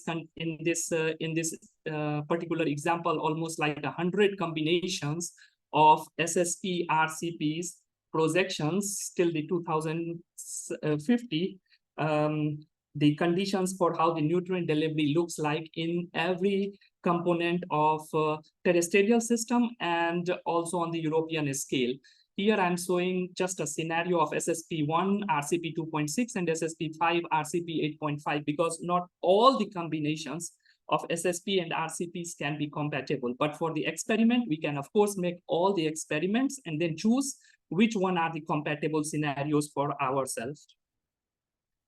So this is just how the N surplus development looks like when we go from 2010 to 2050, because we are looking at in the 2050, are we achieving the zero pollution goals or targets for the surface water content or not? And here the surplus is coming from the PBL, image PBL modeling system. And on the left is the 2010, and you see that one, that especially the central part of the Europe and the southern part of the UK, where the N surplus around 2010 is around 50 to 70 kilogram per hectare, especially and some patches in the Netherlands that is known to have the higher, very high N surplus of more than 100 kilogram per hectare. But when we go towards 2050, and let's project it for SSP1, which is a sustainable scenario, and SSP5, which is conventional scenario, we see that, of course, the things start reducing, like depending on what assumption and scenario we are going to put forward in these models. But when we look at the changes in 2050 between the SSP1 and SSP5, we see the heavy reduction in N surplus in the Central Europe, given that the scenario that we have put forward in these models.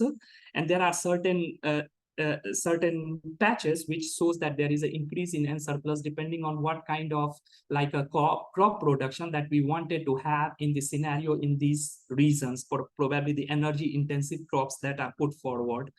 But what happened to the fate of this N surplus when we go to the N export scenario? We see, again, the left hand is the N export in 2010, and the middle ones are the N export in SSP5 in 2050, and 2050 under SSP1 and SSP5 scenarios. But the more interesting is the right-hand figure, where we see the differences between the SSP1 and SSP5. We don't see such appreciable differences that we see in the N surplus. If you remember the N surplus, which is the input to the system of, let's say, the excess input, and then we are trying to track the fate of that excess input, we don't see such a big change. Indeed, we see certain increase between the SSP1 and 3. Well, this happens because because the nitrate that we are trying to track in this export, does not go only with the nitrogen surplus end, but what happened to the climate conditions, what happened to the hydroclimatic conditions. And if you look at the runoff regimes under RCP 2.6 and RCP 8.5, because that is the compatible scenario for SSP1 and SSP5, you see that under the SSP5, we have a drier scenario in the Europe and a less rainfall, whereas in SSP1, RCP 2.6 in 2050, it is projected to have like a, it is projected to have a little less drier future, hydrologic future, and which means like if you look at the difference between RCP 8.5 and RCP 2.6, the runoff would have increased drastically under SSP 8.5 compared to 2.6. And that is why these patterns imprints on the nitrogen export dynamics. So we have to consider the both water flow and the nutrient dynamics into account when we are looking at the N export in the future. Coming back to the 2050 zero pollution, because right now I showed only the kilogram per hectare, but if we convert that one into the concentration, because we can make a meaningful indicator on the concentration. For example, in the surface water, we can account for 2.5 milligram of NO3N. That is a concentration level where we wanted to see that all the water bodies would get declined. But here, or all the surface water bodies in EU should have the limit, have the concentration level below this limit. But what happened is that under our conditions or the scenarios that suggest that none of the SSP1 or SSP5, there will be still a critical portion of European landscape that may suffer N levels above 2 or 3 milligram per liter, despite that we have seen the decrease in the N surplus, because these are the gradual N surplus, these are the gradual continuation of an input that comes into the system, because our groundwater or other locations are critically loaded with the heavy N surplus from the past, and we have to pay for that in the future. Okay, well, that's the end of my talk. Thank you.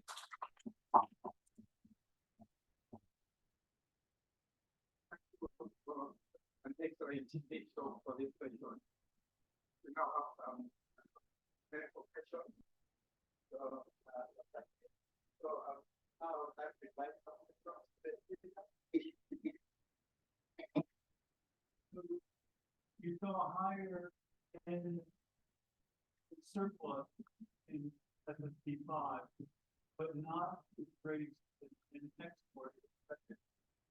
So with that, and then you just continue to build up as even greater legacy in this. Right. And especially that was because even the N surplus decreases quite a lot. That does not mean that the N export would also decrease that proportionally, because climate in the future might be completely different. So that is where I saw that RCP 8.5 has a little drier climate, so it will not try to export all this, and then it will contain and it will slowly start releasing that one. So you have taken the flavor or not? Yes. So what is the percentage of the river? So this is the river scenario where you see that around 20 to 30% decrease in the river runoff. The total runoff that would come in this grid cell will be 20 to 30% decrease compared to the 2010. Under RCP 2.6, which gets more stronger in RCP 8.5, it can go up to 30%, but much of the grid cells will, or much of the European regime would endure larger changes in these conditions. And that is well evident. From the hydrology point of view, that is well established that in the southern Europe we will see a much larger changes. In the northern Europe we will see a much higher gain, and the transitional central Europe is little uncertain. But overall, between the RCP 8.5 and 2.6, 8.5 will have a more drier climate as compared to 2.6 overall at the mean rate.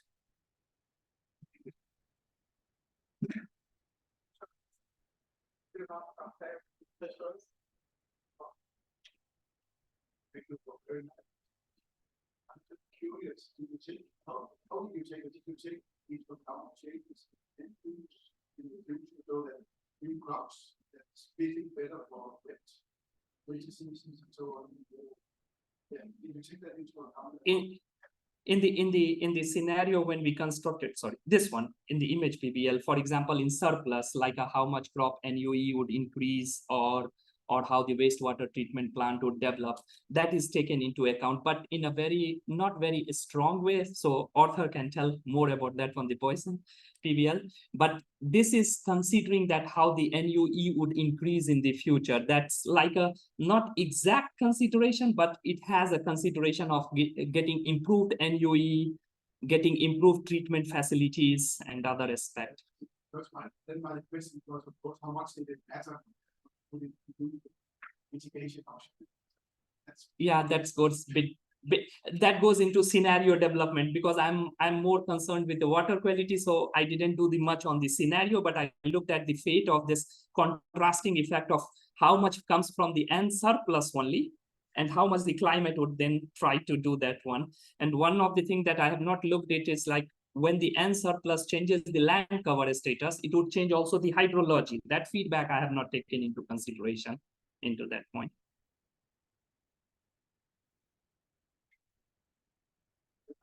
One more.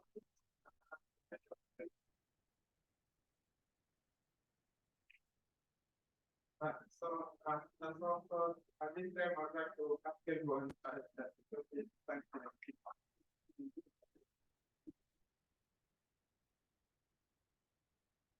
Thank you, Dr. Dharmi, for the presentation. Next presentation will be by Dr. Tommy Dutta. Welcome.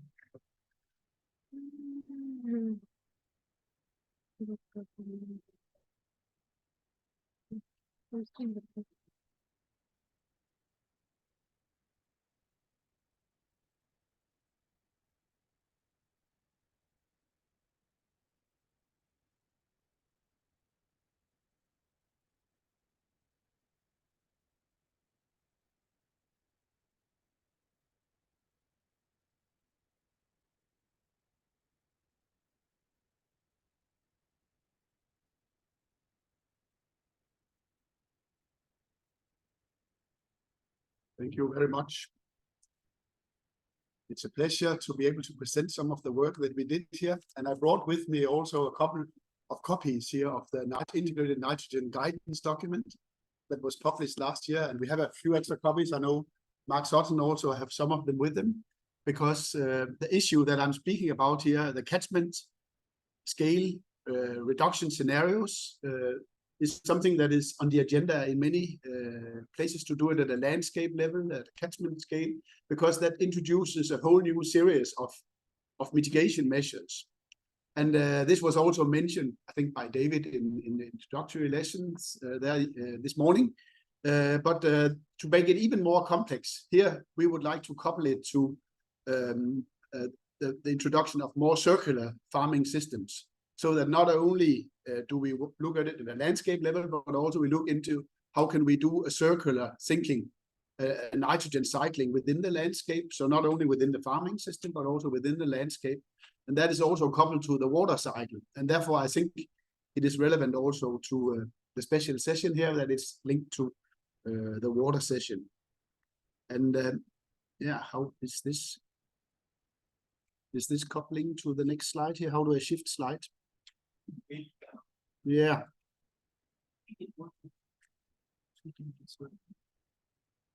So I click on the screen. Good.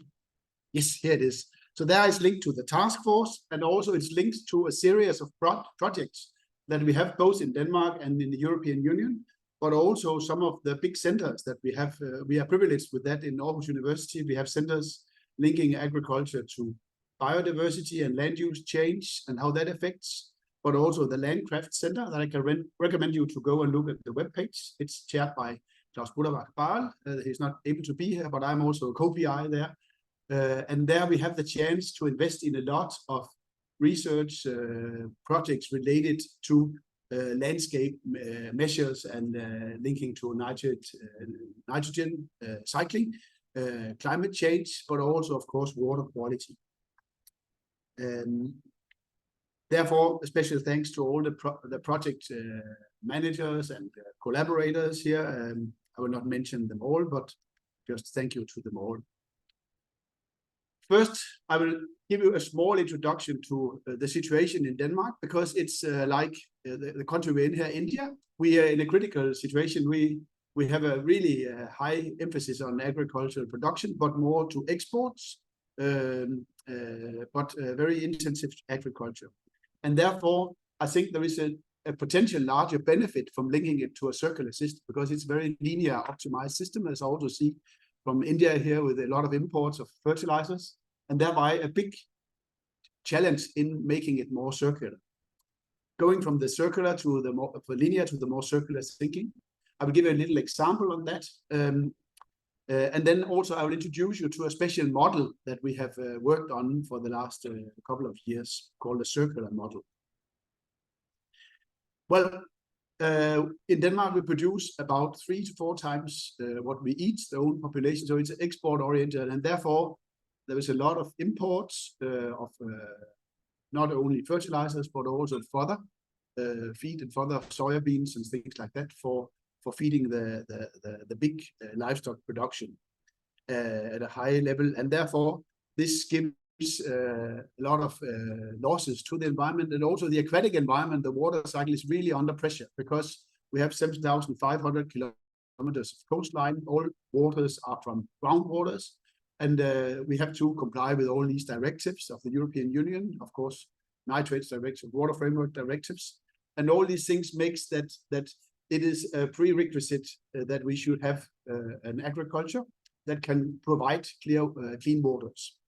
And therefore, the integrated management of nitrogen is vitally important. And there is a big, in this guidebook here, there is a big list of measures in the plant production, in the manure system, livestock production, and then also in the landscape level and integrated nitrogen management. So I can recommend you go to the web page. And in the beginning of the document, Claudia and I, we are co-authors on this chat by Mark Sutton chapter on overview for policy makers, where there is a little introduction to the linear thinking of agriculture. I mentioned that before, a very high import of fertilizers and fodder into the system. And therefore also in each step, from the crop to the livestock production, to the fiber production, manure production, and to the society, there is a high emission to the air, but also to the water. And the challenge for the circular system, the circular nitrogen economy it's called, is to exchange some of this input flowing through the system with feedback mechanisms, so that we make it circular into the system, so thereby making a higher efficiency. And it looks very simple here in this document, that then we have a smaller emission.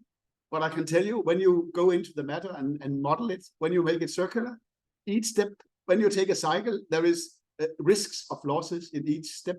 And if you do it wrongly, you can actually induce higher losses. So even though we did this chapter here, Claudia, I think the reality is that you need to be very careful, and you need to make sure to have a very low leakage system in all these steps.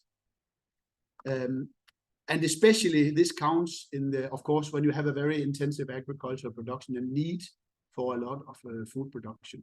And therefore also linking it to different scenarios for changes in the agricultural production system. And therefore it's not only linking to nitrogen and water pollution, it's also linking it to energy. If you make circular via biogas and so on, you can make energy. But if you, like in Germany, you do it by producing more maize, maybe you get a lot of energy, but maybe you also get some nitrogen problems, even though, so you will have a difficulty in having the same trend downwards as needed. But there are also many other side effects of that. And the most important thing in our country is also the reduction targets for climate gas emissions. So we need to cope with all these things simultaneously. Therefore, we made this very complex model called the circular model.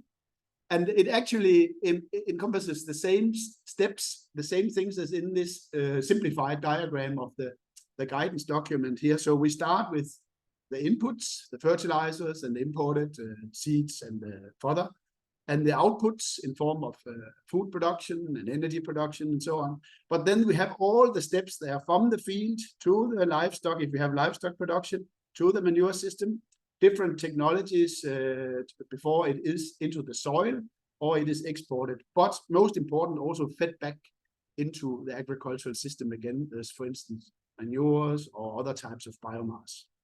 So in this model, we couple both the dry matter, the mass flow, but also the energy flow, so we can make an energy balance, mainly fossil energy balance, but also an energy balance. And then we follow the carbon, the nitrogen, the phosphorus, the potassium, and the calories. And thereby we can track the effects of different things in the circular system. So maybe when you introduce biogas, you have a higher efficiency of manure and lower, and then say this is a 30% reduction, or if you make. But then if you then have more nitrogen circling into the system, if you have low ammonia losses, the nitrogen will still stay. So then you can induce higher nitrate leaching if you don't take it into account, and if you don't couple it with the right measures and technologies from the whole list of technologies here that we will talk more about tomorrow. So thereby, of course, the environmental effects, like the nitrogen cycling, linking it to the global warming, so we can look into that and all the types of measures. There was mentioned all these 7 or 9 forms of nitrogen, but there are also different forms of carbon. We talked about methane, Claudia, this in the pause here. Of course, nitrous oxide and so on, and also linking it to the input and outputs and the feedback loops. And therefore, we work with this, some scenarios, and it can easily become very complicated. But we try to make one change and then follow it through the loop, and then we can take one at a time and see how would it work in these circular contexts. And it is in the beginning, but it's very simple things. In Denmark, it's like, what would happen if we kind of change the composition of livestock production? If you want to reduce livestock production, there's a big pressure to that, or change from cattle to pig or poultry or organic farming systems, conventional farming, all these things, so we can make these partial changes and do the calculations. What would that be in the circle? We can also add more complex systems and these new technologies. And one of the important technologies we look at is that we can change from rotational crops, cereals, and so on that's leaky. I talked about maize, to maybe grasslands that is growing the whole year round, these wet seasons that can couple to lower leakage of nitrate in theory. And then we can maybe make more own, we call it sustainable manure. I heard it, but we just call it organic manures. And thereby we can calculate these solutions. We choose grasslands because they have a lower nitrogen leaching, but also higher yield. And then it can come to these technologies of the biorefineries, biogas, and so on. Carbon. And we did then some preliminary calculations. And I must say we're a bit, I get 20 seconds. Some of the preliminary calculations, they just show that when we reduce these things, we can get some targets. For instance, we can get reduced greenhouse gas emissions, but not necessarily nitrate emission. If we target the nitrate emissions, we may not get the same greenhouse gas emissions. And we think this is just the model comes with so many results that we can calculate, but we think we must say, just by changing the system in the model, overall, it's not possible to reach the targets of climate and nitrogen. But we think by targeting it, special things in it, and also targeting it special things in the landscape, we think that we can reach the target. And this is a presentation tomorrow about landscape scale targeting, but now with the circular economy. So that was my presentation for here. Yes.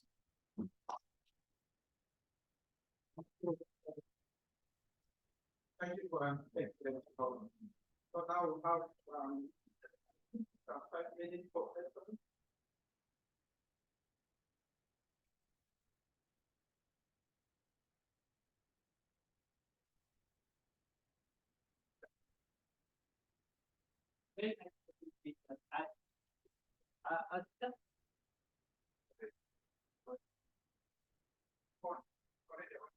It's okay.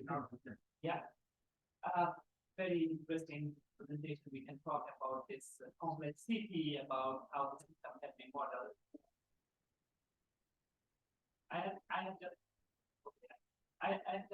Do you think it's because Denmark is a very export-oriented country? Yes. And in your scenarios, you also consider that how the export would react or change in the future. Yeah. And we do that. We have the model here, and then we couple it with. I said we had these what we call the indirect greenhouse gas emission effects, and also the indirect effects. We can calculate that. That is not in the model, but we need to compare the results with that. And I think by comparing that, the circular system will have an advantage, because you have a less impact on the environment and climate elsewhere. And we do that. That is not in the model, but you need to couple that in some kind of life cycle assessment or things like that. And it's the same way you need to couple it with the water models like you do to be able to say something about how would it work in the water environment. But that's something that we do. Yeah. Student engagement. Yes. And does anyone say that either the number of cases is reduced by a third or a half, or does the treatment of the waste need to get more aggressive, and therefore the treatment is much? We never say problem there. There's too many child ratings in Ohio, and the number of acres is critically. Certain things need to be taken out. But we don't want to take it.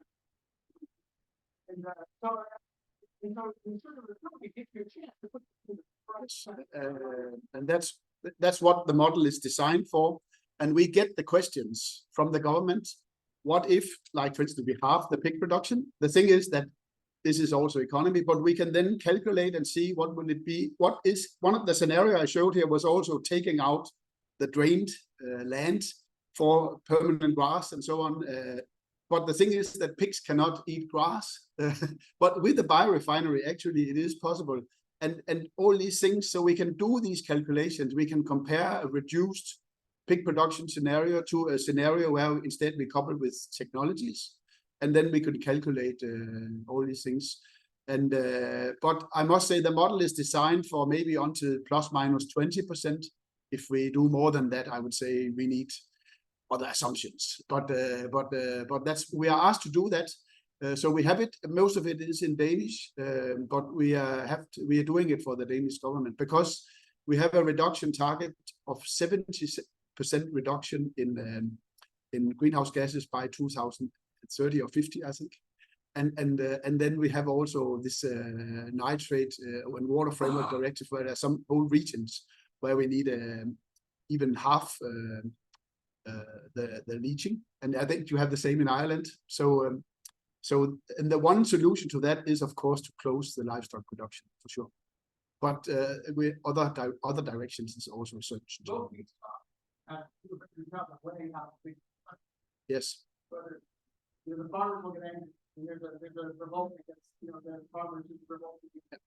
And that's why this is to calculate also alternatives to reach the same target.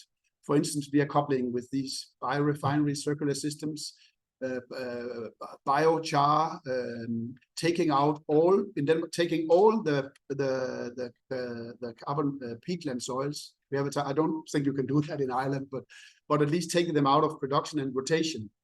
And that's where we are privileged. We can take them out of rotation and thereby have a big change. But still, and these calculations, but you need to have alternatives, because the easy is just to kill the animals and then you will reach the target. But we want alternatives to that, so that you can make a political discussion around it that is based on real figures. Yeah. Thank you very much. So, the time for the other questions. Please very much. So once again,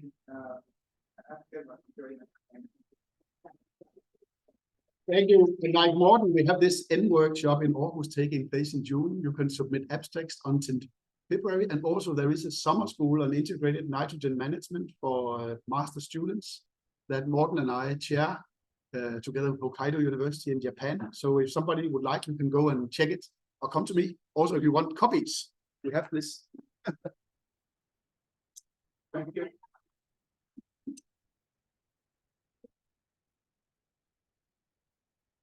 For the next presentation, I welcome Dr. Hayashi.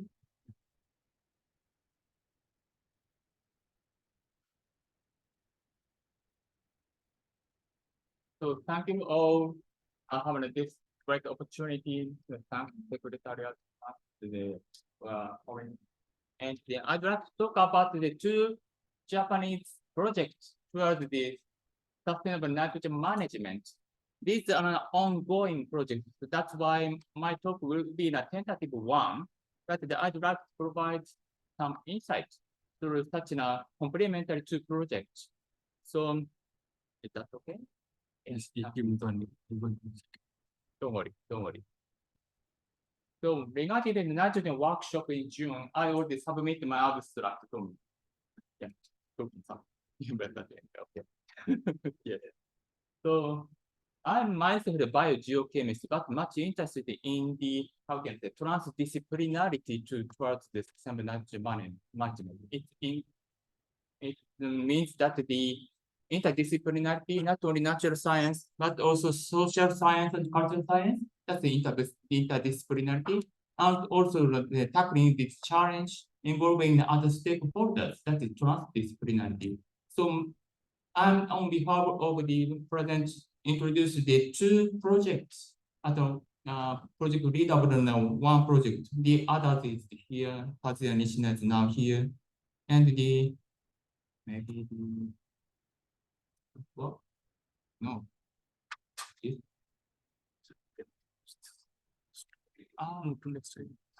I think thank you very much for your introduction. Yeah.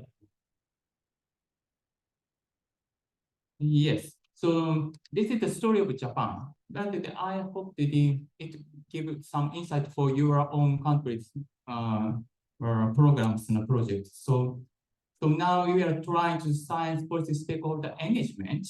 So now two projects I'd like to introduce it. One is the 12th Sustainable Nitrogen Use Connecting Human Society Nature. We abbreviated it sustainable, sustain.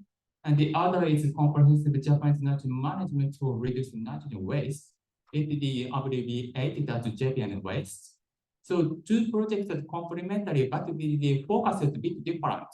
My project is mainly focusing on science policy stakeholder engagement. The JPN waste led by Kazuya is mainly focusing on science policy involvement, because the JPN West is funded by the Ministry of the Environment. So that's why the basic aim is to provide scientific knowledge for environmental policies. So, but they are really complement one. And we can say this is the spin-off of INMS that led by Mark Sutton, CH UK. So there's a timeline history of the INMS. That was the initiation of the study, maybe the 6th conference, Kampala, Uganda.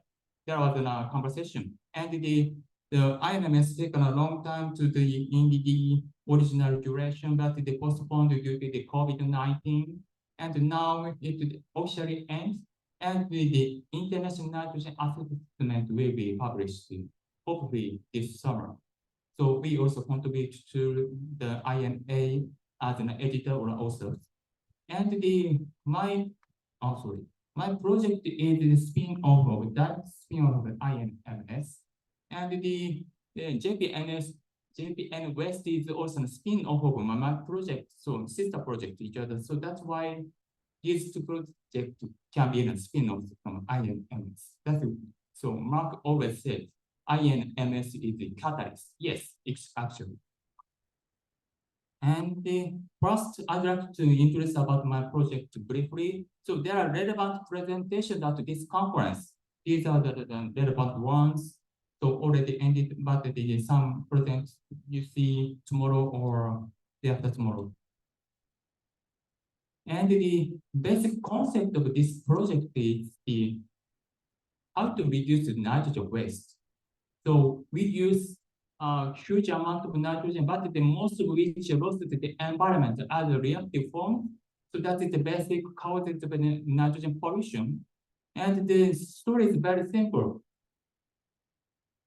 We can reduce the waste, nitrogen loss to the environment by means the various ways, like on technology, like on policy, and also behavior changes, the societal changes also needed. How to achieve this is the very big challenge. It may differ among countries. Yes, in the case of Japan, we are not thinking about how to achieve this reduction. So in this regard, we are now trying to the one approach. We call it future design. I'd like to introduce later, a bit later, with red wire. And if that's achieved, yes, we can reduce the nitrogen waste and also save the energy and other resources. So win-win processes. The important thing is our activities to resolve the nitrogen issue should not worsen another issue, like climate change or biodiversity or something like that. And in my project, so there are 3 breakthroughs. That's a challenge. One is relatively easily understand. We call it nitrogen DPSIR. DPSIR is the originally established in European Environmental Agency. The relationship between driver pressure, state impacts, and responses. They're circulars. So that's applicable to any environmental issues, also applicable to the nitrogen issue. So we are now want to make a quantitative assessment of this relationship. When we introduce some responses or some measures, what happened in this cycle? So quantify this and making some tool is one challenge. The second is, yes, you are all the nitrogen experts, I suppose, but in the world or to talk with some other stakeholders, many people still do not know what is nitrogen issues. So that's the best challenge is to raising the awareness of nitrogen issue. Also in Japan, many people still do not know the nitrogen issues. So that's why we make some materials to tell the nitrogen story and also try to making narratives. And that's the second challenge. The third one is the future nitrogen challenge. So introducing such a future design approach to talk about the way and multi-stakeholders, how do we realize the sustainable nitrogen management for future generations.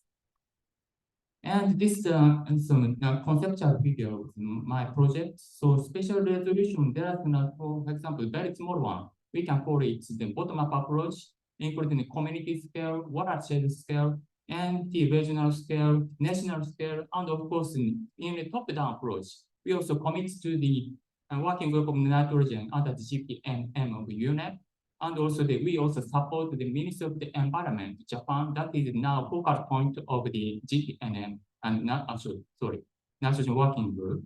And we experts also support the such policy related person. And this is just an example. My project has very many items, but just an example. So this is a nationwide survey of the mountain stream water, not directly affected by the air pollution directly. So it means that the sign of atmospheric deposition of nitrogen, what happens in mountain stream water. So we are now investigating and analyzing the relationship between the atmospheric deposition and water quality of mountain stream water.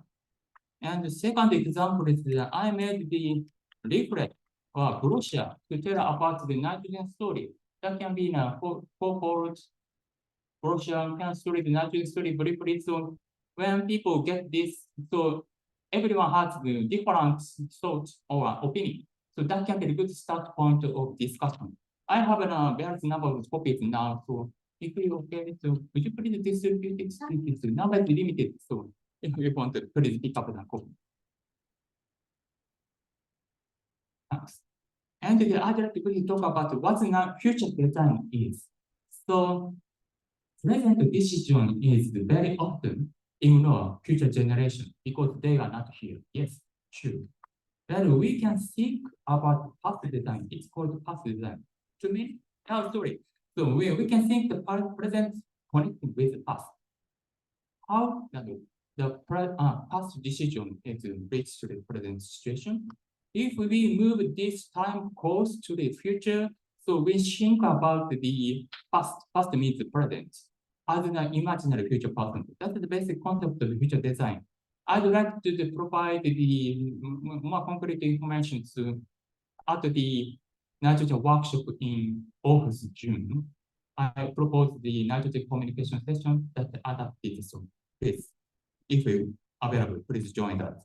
So I need to skip another one. Sorry, JPN project is not ongoing. The first year basic concept is this: uniting mainly natural science knowledge to the environmental policies. So in this regard, the important thing is this. We need to skip this. But the important thing is making nitrogen inventory of Japan methodological development. And the second is assessing the potential of how much we can reduce nitrogen waste. So in this, to achieve this, there are three components in this project. So due to time limitation, I will only talk about the piece of the activity. Here is the nitrogen inventory. Now we are devising, and each sector in Japan from 2000 to, in this case, 2020. And now we are devising each sector nitrogen budget as mentioned. And also, this is will be presented by Katya on Wednesday, Thursday, last day, yes. So here we talk about the meta-analysis of nitrogen fertilizer reduction studies in Japan. And maybe, yes. So this is conclusive remarks. One is certain project is transdisciplinary research to address the nitrogen issue, including breakthrough of nitrogen DPSL recognition and future nitrogen design. And the JPN West is the interdisciplinary research to elaborate the Japanese nitrogen inventory to assess the reduction potential of nitrogen waste in Japan. Yeah, thank you very much.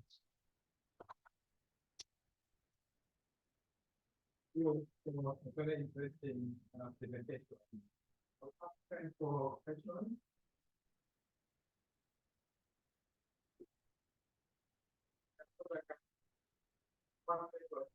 Yeah. Yeah, okay, thank you for very interesting presentation. So, I just wonder whether the target concept of awareness, yes, targeting the public or that is major role in the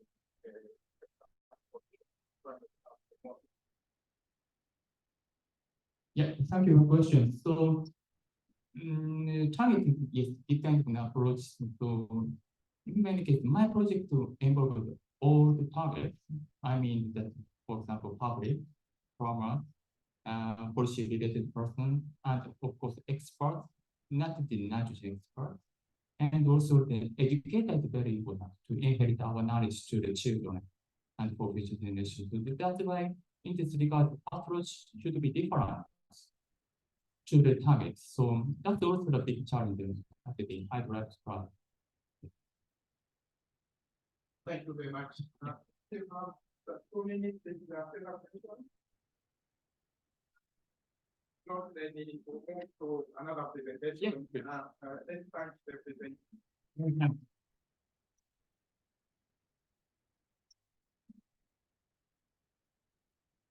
Thank you, Dr. Hayashi. So for the next presentation, I will be Dr. Shekhar.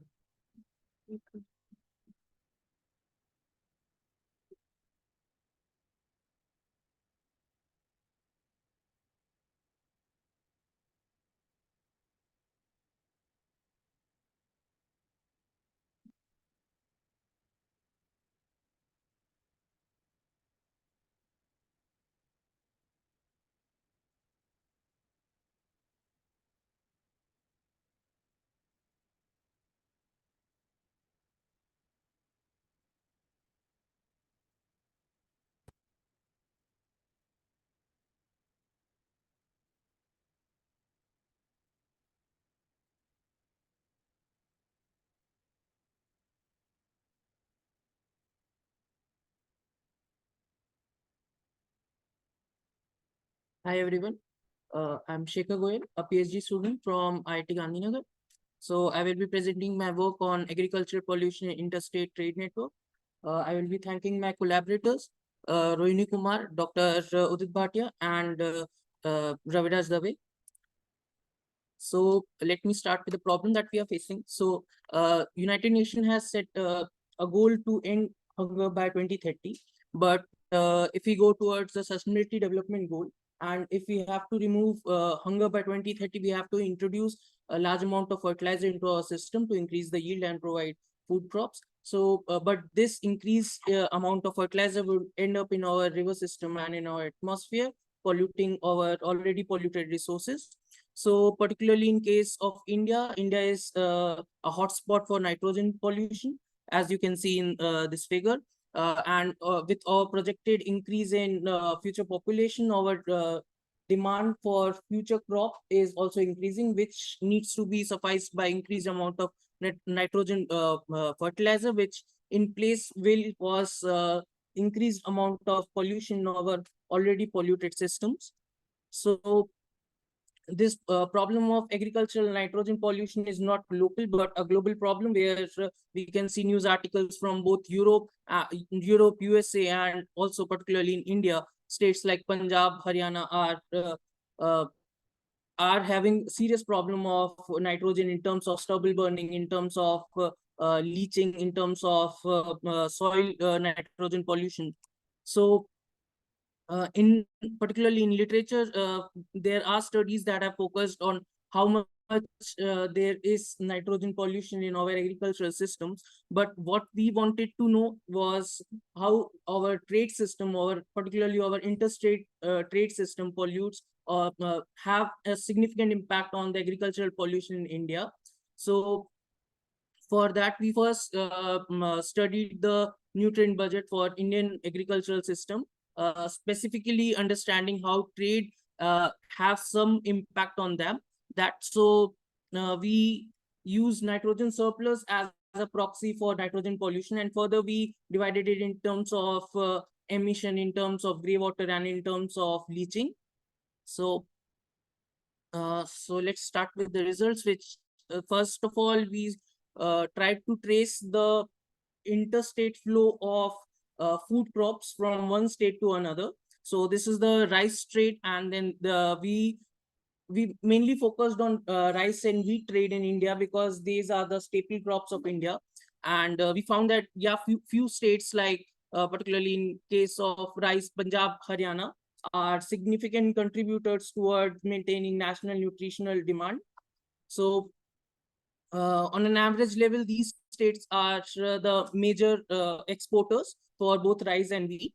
So further, we tried to understand how much nutrient pollution or virtual pollution these states will hold for sufficing national nutritional demand.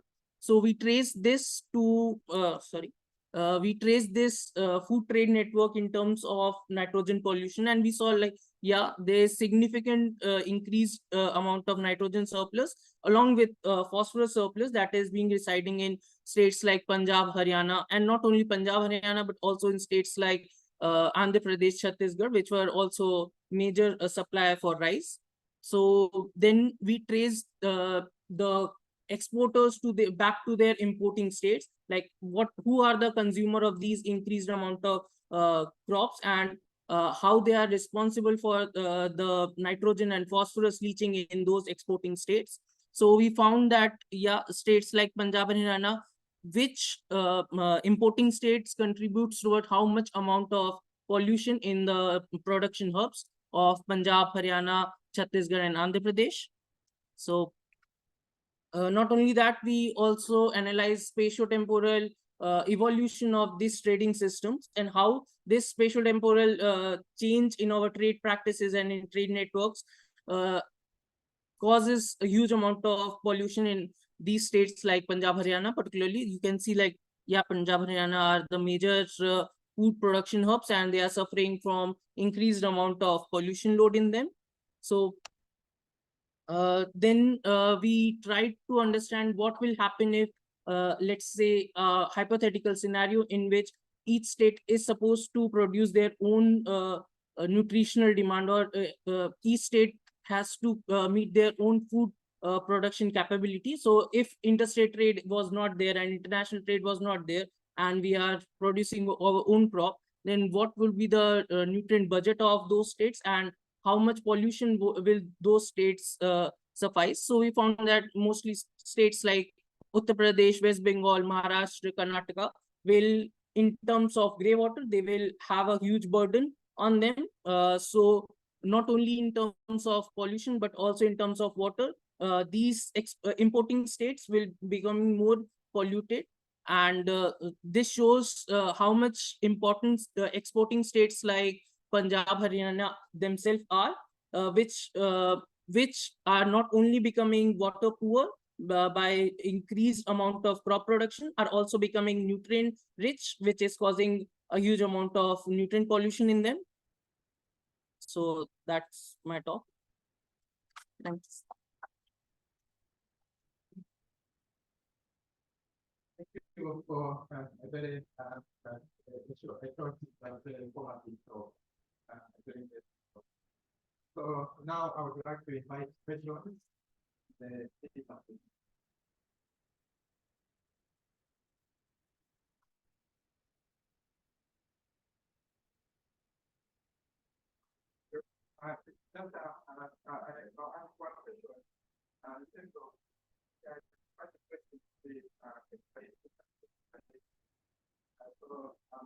You mentioned about the different costs. So I wonder what is the major role that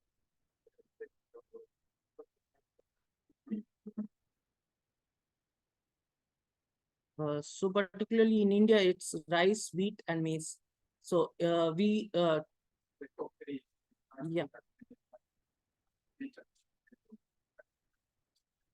Yeah. So interstate trade for bajra and millets are very less. So that's why we focus mainly on rice and wheat. Thank you very much. And then the question. You said that these are data an average of 2009 to 2020, like that. And is there a lot of internal variability in the trade market, or is it basically quite stable? Yeah, there is some variability. So for that, we saw the spatio-temporal evolution of these trade networks and how they impact our nutrient budget. So in here, you can see the variability of this trade network. So there is some fluctuation in trade, like a few years, a particular exporting state is not exporting that much of rice or wheat, which can be caused by either some climate events or some political decisions. Thank you. Let's thank the speakers.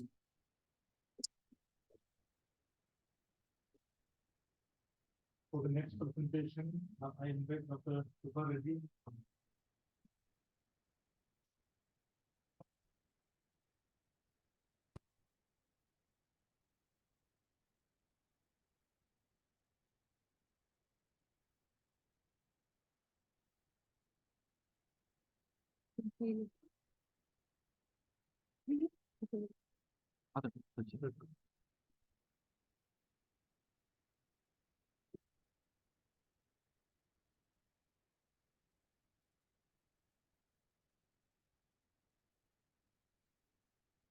Business at higher.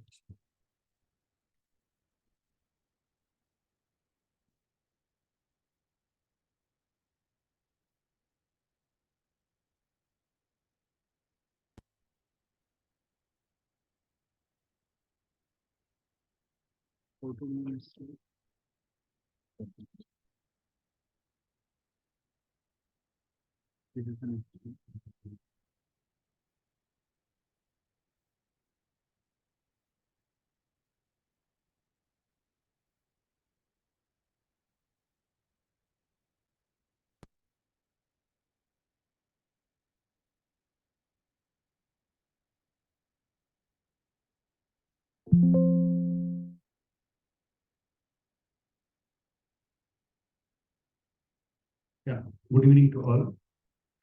I am very thankful to our organizers for giving this opportunity to present some of my work here. So I am going to be present on that numerical modeling and simulations of the nutrient characteristics in the estuary system. So it is along the east coast of India. So what is the main sources of the main sources of the nutrient fluxes for the estuary region?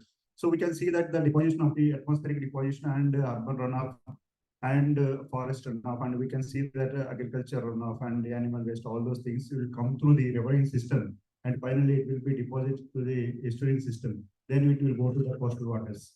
When it go to the coastal waters, how this will be exporting to the coastal waters? So that we are going to see that the bridge gap between that the riverine systems and the coastal waters. So how these estuarine systems are behaving when they are receiving these nutrient fluxes.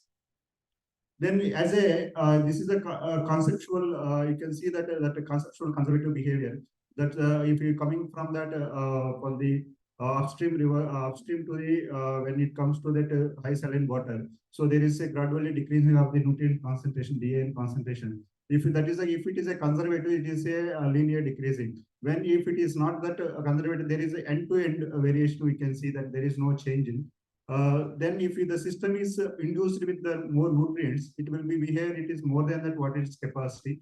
Then if you see that if the system is using the more nutrients when it is entered into the estuarine system, then it will be lower than the theoretical conservative here. So all these, either of these four cases, one is that that is the first case is the hypothetical one. It may or may not be happen, but other three cases there is a possibility to be happen. That we are going to be see that next slide.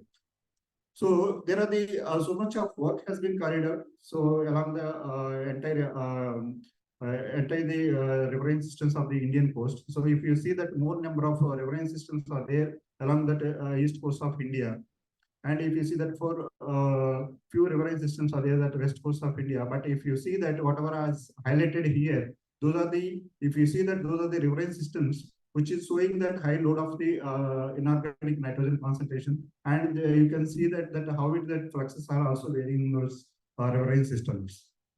From this one, what we have understood, there is a significant removal of that dissolved inorganic nitrogen when it is entering in the course of the riverine before entering into the coastal waters.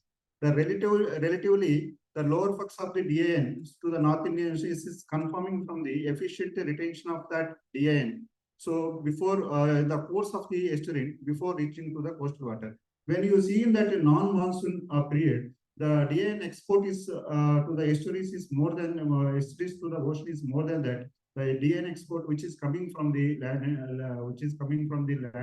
to the estuaries. So the production is mainly based on that during this season. So it is a decomposition of the organic matter, and there is a longer residence time of that tidal fluxes. And there is a we can see that how the water tidal dynamics varying in that estuary to the coastal water from the riverine system. So all these things we have to be considered when we are going to do that production of that DA in the estuary system.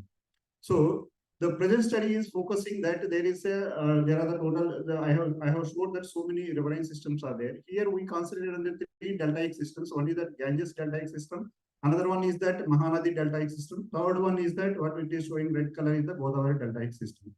So from these three deltaic systems, what we have done, two deltaic systems already is anthropogenically impacted, and one deltaic system is the pristine deltaic system. And for these three deltaic systems, we have made a simulations for the 2 seasons. One is the wet season and the dry season, and by taking this duration of the months. And we are interested to see that how the net gain and loss of the inorganic nitrogen from the estuary from head to that upstream to that mouth of that estuary, how it is varying when it comes to the coastal water, how it is varying with the both the seasons. We are looking at that. So this is the model what we have used. We are combined with that hydrodynamic model with that estuarine model to understand that how these nutrient flows are happening in that, and how much of nutrient fluxes are coming to that coastal water, that we are interested to see that one. So by using this methodology, we've seen that one. So this is the one of the estuarine system that is for the three deltaic system. This is the first thing, Ganges deltaic system. So we will call it as a Hooghly estuarine system. So what we have done it here, we have carried out that collection of the water samples to understand that how the nutrient concentration is there. Then we collected that oceanic parameters, bathymetry, and we collected that what is the currents of the tidal currents, and we have collected the tidal amplitude. So by using these parameters, we have simulated that model and we understand the dynamics of that hydrodynamic environment of that estuary region. Then when we have seen that, that the flood conditions, flood tide current is more than that tide current. So there is a chance of there is high current is there. So when we can be expect that there is a residence time of this water may be less compared to that because of that high current. So in the similar way, we have seen this is the another deltaic system, Mahanadi deltaic system. In that Mahanadi deltaic system, we have taken that there is a Bhitarkanika estuary region is there. In that Bhitarkanika estuary region, left hand side, we are showing that how many water samples we have collected, and we are showing that how we have been surveyed that bathymetry with that different grids. Then we have seen that the distribution of that there is a various estuary systems are available. In this one, the first left hand side, the first box is showing that where we collected that Bhitarkanika, that name is called Bhitarkanika, how that nutrients are lost 3 years, how it is varying, we have shown. So those concentrations clearly telling that there is a variation of that components of that influx. That is, it is showing there is a dominant of ammonium during that pre-monsoon season, whereas it is a nitrate is showing that more peak values during the monsoon season. Then we have seen that hydrodynamic conditions, how this one. So these are the, if you see that left hand side and second figure, it is showing that where we have collected that by deploying the current meter, we have collected different regions, how the flow rates are there. When we have seen that the flow rate is in that upstream is more compared to the lower regions, and we have estimated that tidal amplitude also in this area. And then we have simulated that model. We have configured this model, what I showed that model here, and we configured and we validated this model with that reason how that tidal amplitude and flow velocities are there. So when we have validated this one, so it is giving almost 80% of accuracy. Then we have that last another system, that is the Godavari system, this one. So Godavari deltaic system, this one we will call it as a Koringa area. So Koringa estuary. So in this estuary, there is a mangrove mouth. So we have collected all these water samples. Then we have used that secondary data and we identify that how the water flow conditions, tidal flow conditions are varying. We have seen that the tidal flow conditions, when it comes to the estuary, there is that 50% of reduction we observe that flow conditions.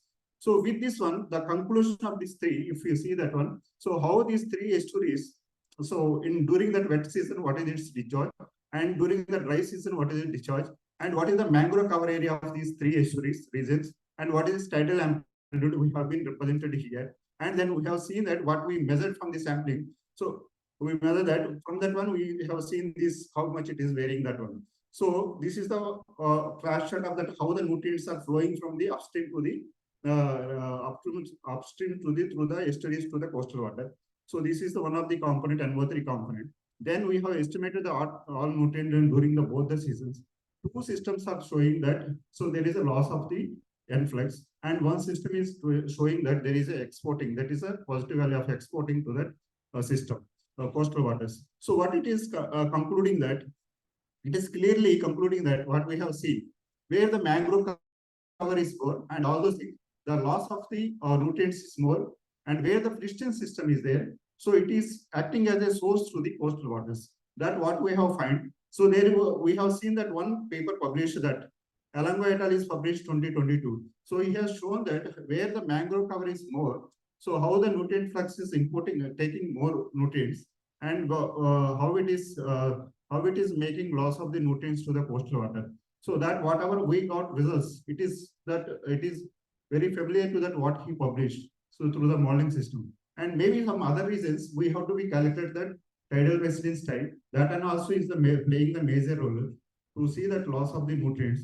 And other things are we have to see that the denitrification, what is the role of the denitrification in the estuarine system, and then we have to see that sedimentary retention in this all the three estuaries. So these are the major causes which maybe play the critical role to be how the loss and gain of the sediment which will be exposed to that coastal water.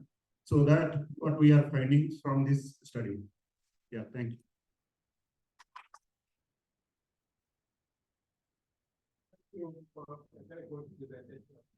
So after time for maybe for competitors, I would like to invite questions and statements. Before question comes, I'll ask an application. So in this conclusion, I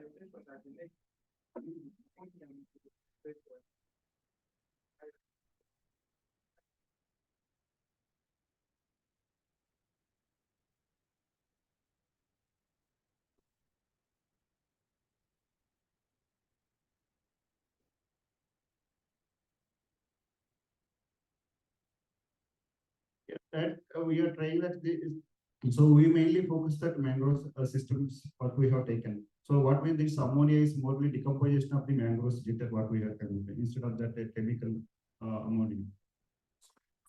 Yes.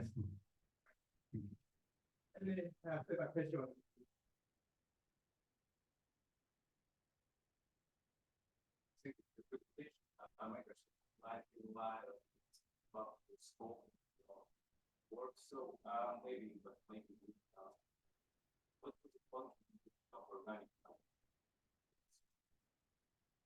compared to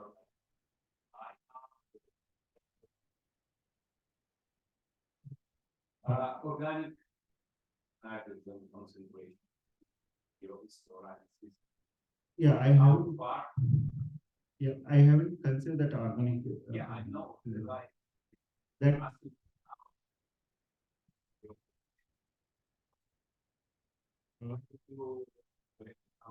Maybe you analyze them because organic part, Yeah, actually.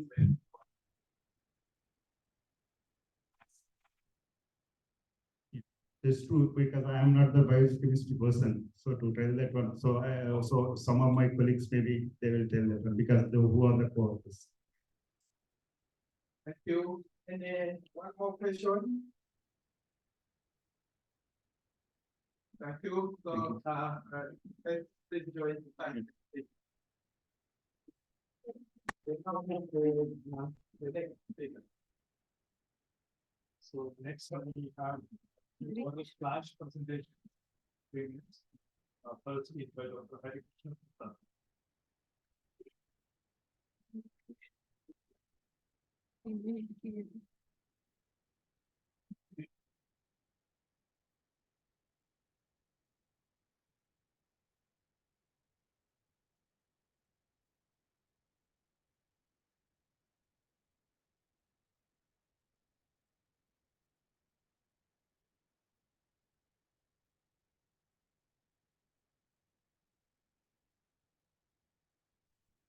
Good evening to all.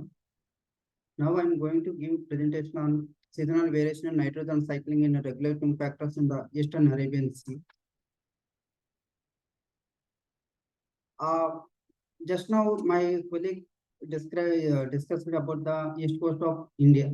What is the role of nutrients? What is the controlling factors in the east coast of India? Now I am going to give presentation on seasonal variation in nitrogen cycling and controlling factors of the west coast of India.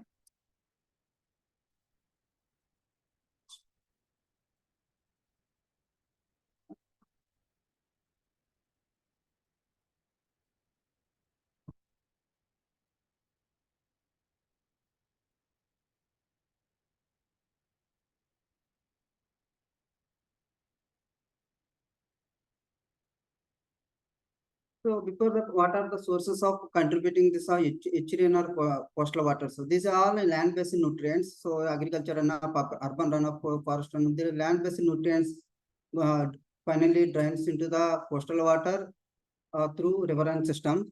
So this is the Indian riverine system. So the east coast and west coast. So top one is showing export of DN to the Arabian Sea, and lower one is showing export of DN to the Bay of Bengal. So here bar graphs are showing load, nutrients load, export of nutrient DAN to the Arabian Sea and Bay of Bengal. That red line is showing the export of yield. So finally, what we concluded, this is my previous study. So this export of DAN is the same to the coastal waters of Bay of Bengal and Arabian Sea. So for that, already this much nutrients is going to the coastal water. So for that, what is happening in the different seasons? So that's why we conducted one cruise survey in the different seasons during within self waters in the Eastern Arabian waters. So this is the nutrient distribution. These results are showing. This is the nutrient distribution in the west coast of India during the monsoon season. So this here coastal water exhibited higher nitrates. This nitrate is relation with the correlated with the SPM suspended matter, and also here these coastal states see at the same time. This we are this during the study time. These coastal states are receiving heavy rainfall also. So so resulting this is this nitrate is comes from the terrestrial origin. That means land runoff. So whereas other results, the nutrient distribution in the west coast of India during the post monsoon, the surface water, see here we are showing some circles. So this surface water showing low temperatures and higher salinities. So and other regions, this is southern region and 12 degrees to 18 degrees. This is high temperatures and in contrast, it's showing high temperature and low salinity values. Because of that, so we need to study the vertical profiles of the entire west coast of India. So these are all, see this box showing, this column upper layer is showing low nutrients, low temperature and high salinity. This is seen, these same regions, the DAN, DIP, dissolved inorganic nitrogen, dissolved inorganic phosphorus, dissolved inorganic silver showing higher values. Because of this cooling induced convecting mixing happening here. Whereas other season, so that's a 12 degrees and this during the post monsoon, this through East Indian coastal currents brings the Bay of Bengal waters. So that is Bay of Bengal waters has a high temperature and low saline. So this is occupied the surface layers occupied that Bay of Bengal waters. That's why it is strong stratification forming and other regions are very low nutrients it's showing.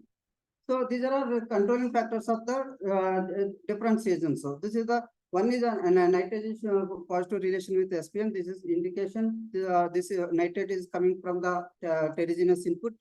And whereas post monsoon DN, this is silicate and DN, DIP is showing this is biological controlling. So this is the summary.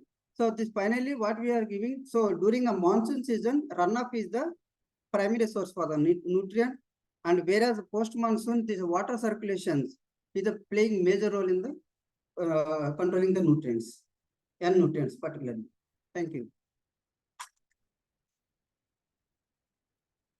Thank you for an excellent platform. So I will now invite two patrons to the speaking. The maximum of two patrons. So if any question comes up, we can speak to him after the patron.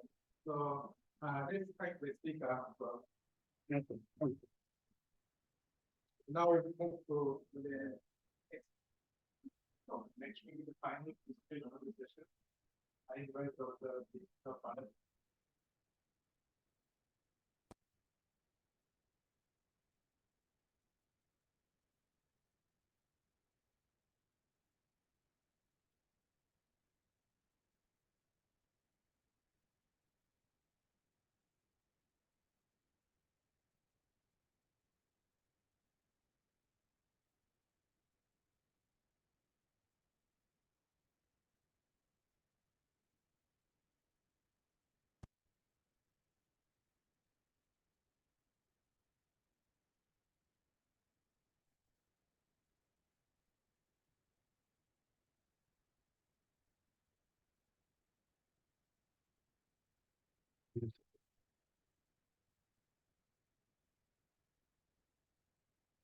Good evening, everyone.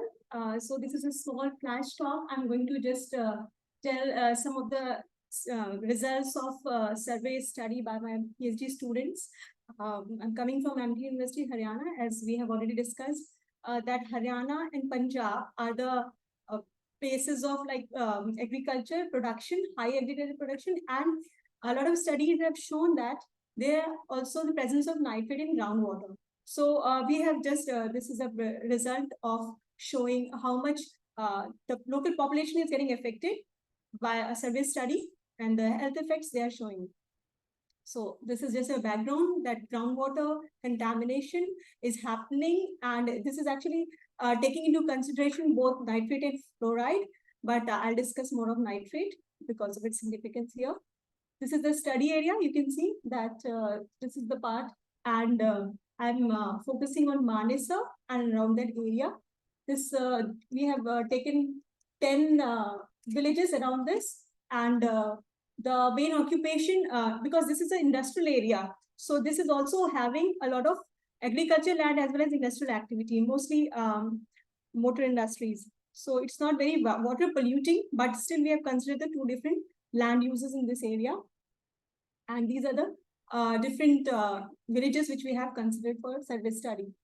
So the survey contains a lot of questions related with the age, the occupation, the nearby activities, the type of fertilizers used there, and all the some of the symptoms related with some of the diseases caused by nitrate or fluoride, like related with their oral health and related with the bluish coloration of the skin, like blue baby syndrome and all, because this has been reported in this area. And the results have been decided like this. So these are some of the samples which we did, and we found that the red line is showing the minimum permissible limit of fluoride here, and we can see that so many villages are showing a higher concentration than permissible limits of fluoride. For nitrate also, you can see that some villages are having very high nitrate concentration. This was a small sample study done by us. The survey result is showing that there's a lot of usage of groundwater for consumption in this area. You can see that both agricultural and industrial areas, groundwater usage is very high in agriculture, and municipal water, which is treated, is almost similar in that. So for potable water also, you can see that a large portion is coming from groundwater. So we have done the all the parameters where, like, this is a very complicated diagram to show that they are correlated. So I'm coming to the results. Results are showing that gastrointestinal infection is highly related with the type of water used by the people in this area. And mostly the rural area people are not using any kind of filtration. RO filtration also is not very popular in that rural area. And there is a possibility of nitrate concentration which is affecting their health. So I thank you for listening to this. And if you have any questions. Thank you for the very interesting presentation. So now I'd like to invite one question. Yes. What is the source of the fluoride? Fluoride is associated with geogenic sources. There are a lot of rocks which are generating fluoride. Yeah, it's not, not industrial. It is because of the rocks, apatite rocks and certain geology. So it has been published. I'm not discussing it here, but it is associated there in a large part of Haryana. Thank you. Probably the basic question, one more. Yes. Thanks for the question. Can you look at the correlation between the declining groundwater and the fluoride? No, we are still working because it's an ongoing project. So maybe we'll consider the groundwater level also next time. Thank you for the solution. Thank you very much. Now thank the presentation. Thank you. Now hand over for final Stop crossing this.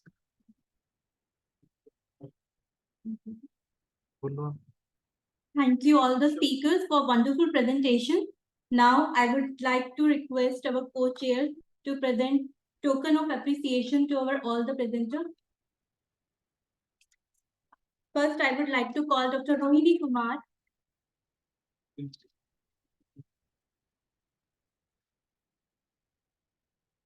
Dr. Dalgard. Okay. Dr. Kentaro Hayashi.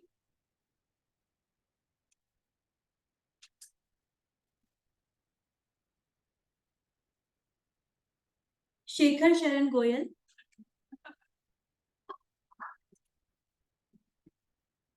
Dr. Subha Reddy Bonthu.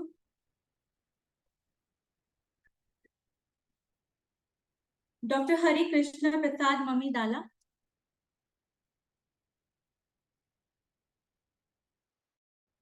Dr. Deepika Pandey.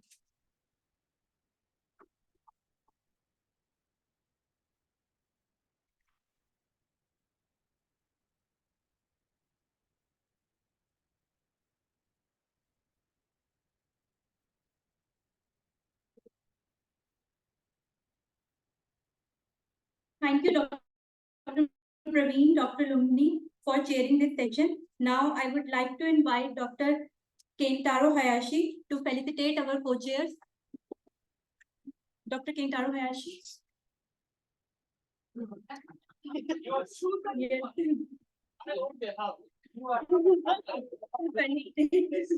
Ah, yeah, I have. Oh, great. Great.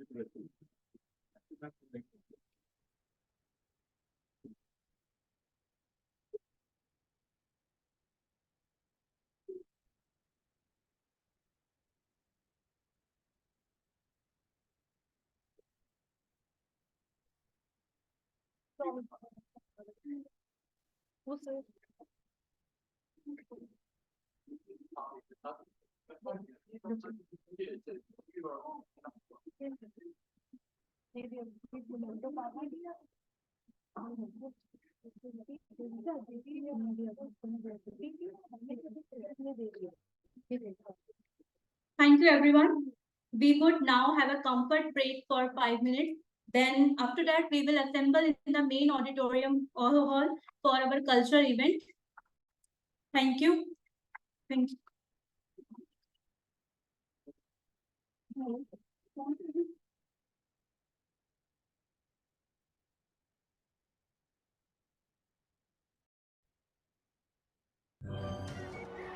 My dear Prakriti, remember what you have to do on Earth? Yes, Mother. I will educate people with love so that they understand mission life and maintain the environmental balance by adopting environment-friendly lifestyle. My child, these 3 things will help you on your journey. First is the tiara of flowers. This will keep you happy and energetic. Second, this badge of life, which will remind people of life, lifestyle for environment. You can also give this badge to people who contribute for the betterment of our planet. And third, this bag of hope. Whenever someone harms the environment, you can take out eco-sustainable alternatives from the bag and inspire them to adopt mission life. Okay, Mother. Now I will leave for my mission life. There's one life, but there's one mission. Let's all work for environment, rejuvenation, beloved planet's protection. Adopting environment-friendly lifestyle is our ambition. Say no to single-use plastic. Let's use stairs instead of lift. Save water, segregate waste, reduce overconsumption and reuse again. Together we can, together we will. Together we will achieve this ambition. There's one life, there's one mission. Let's all work for environmental rejuvenation, beloved planet's protection. Let's choose life for green planet vision.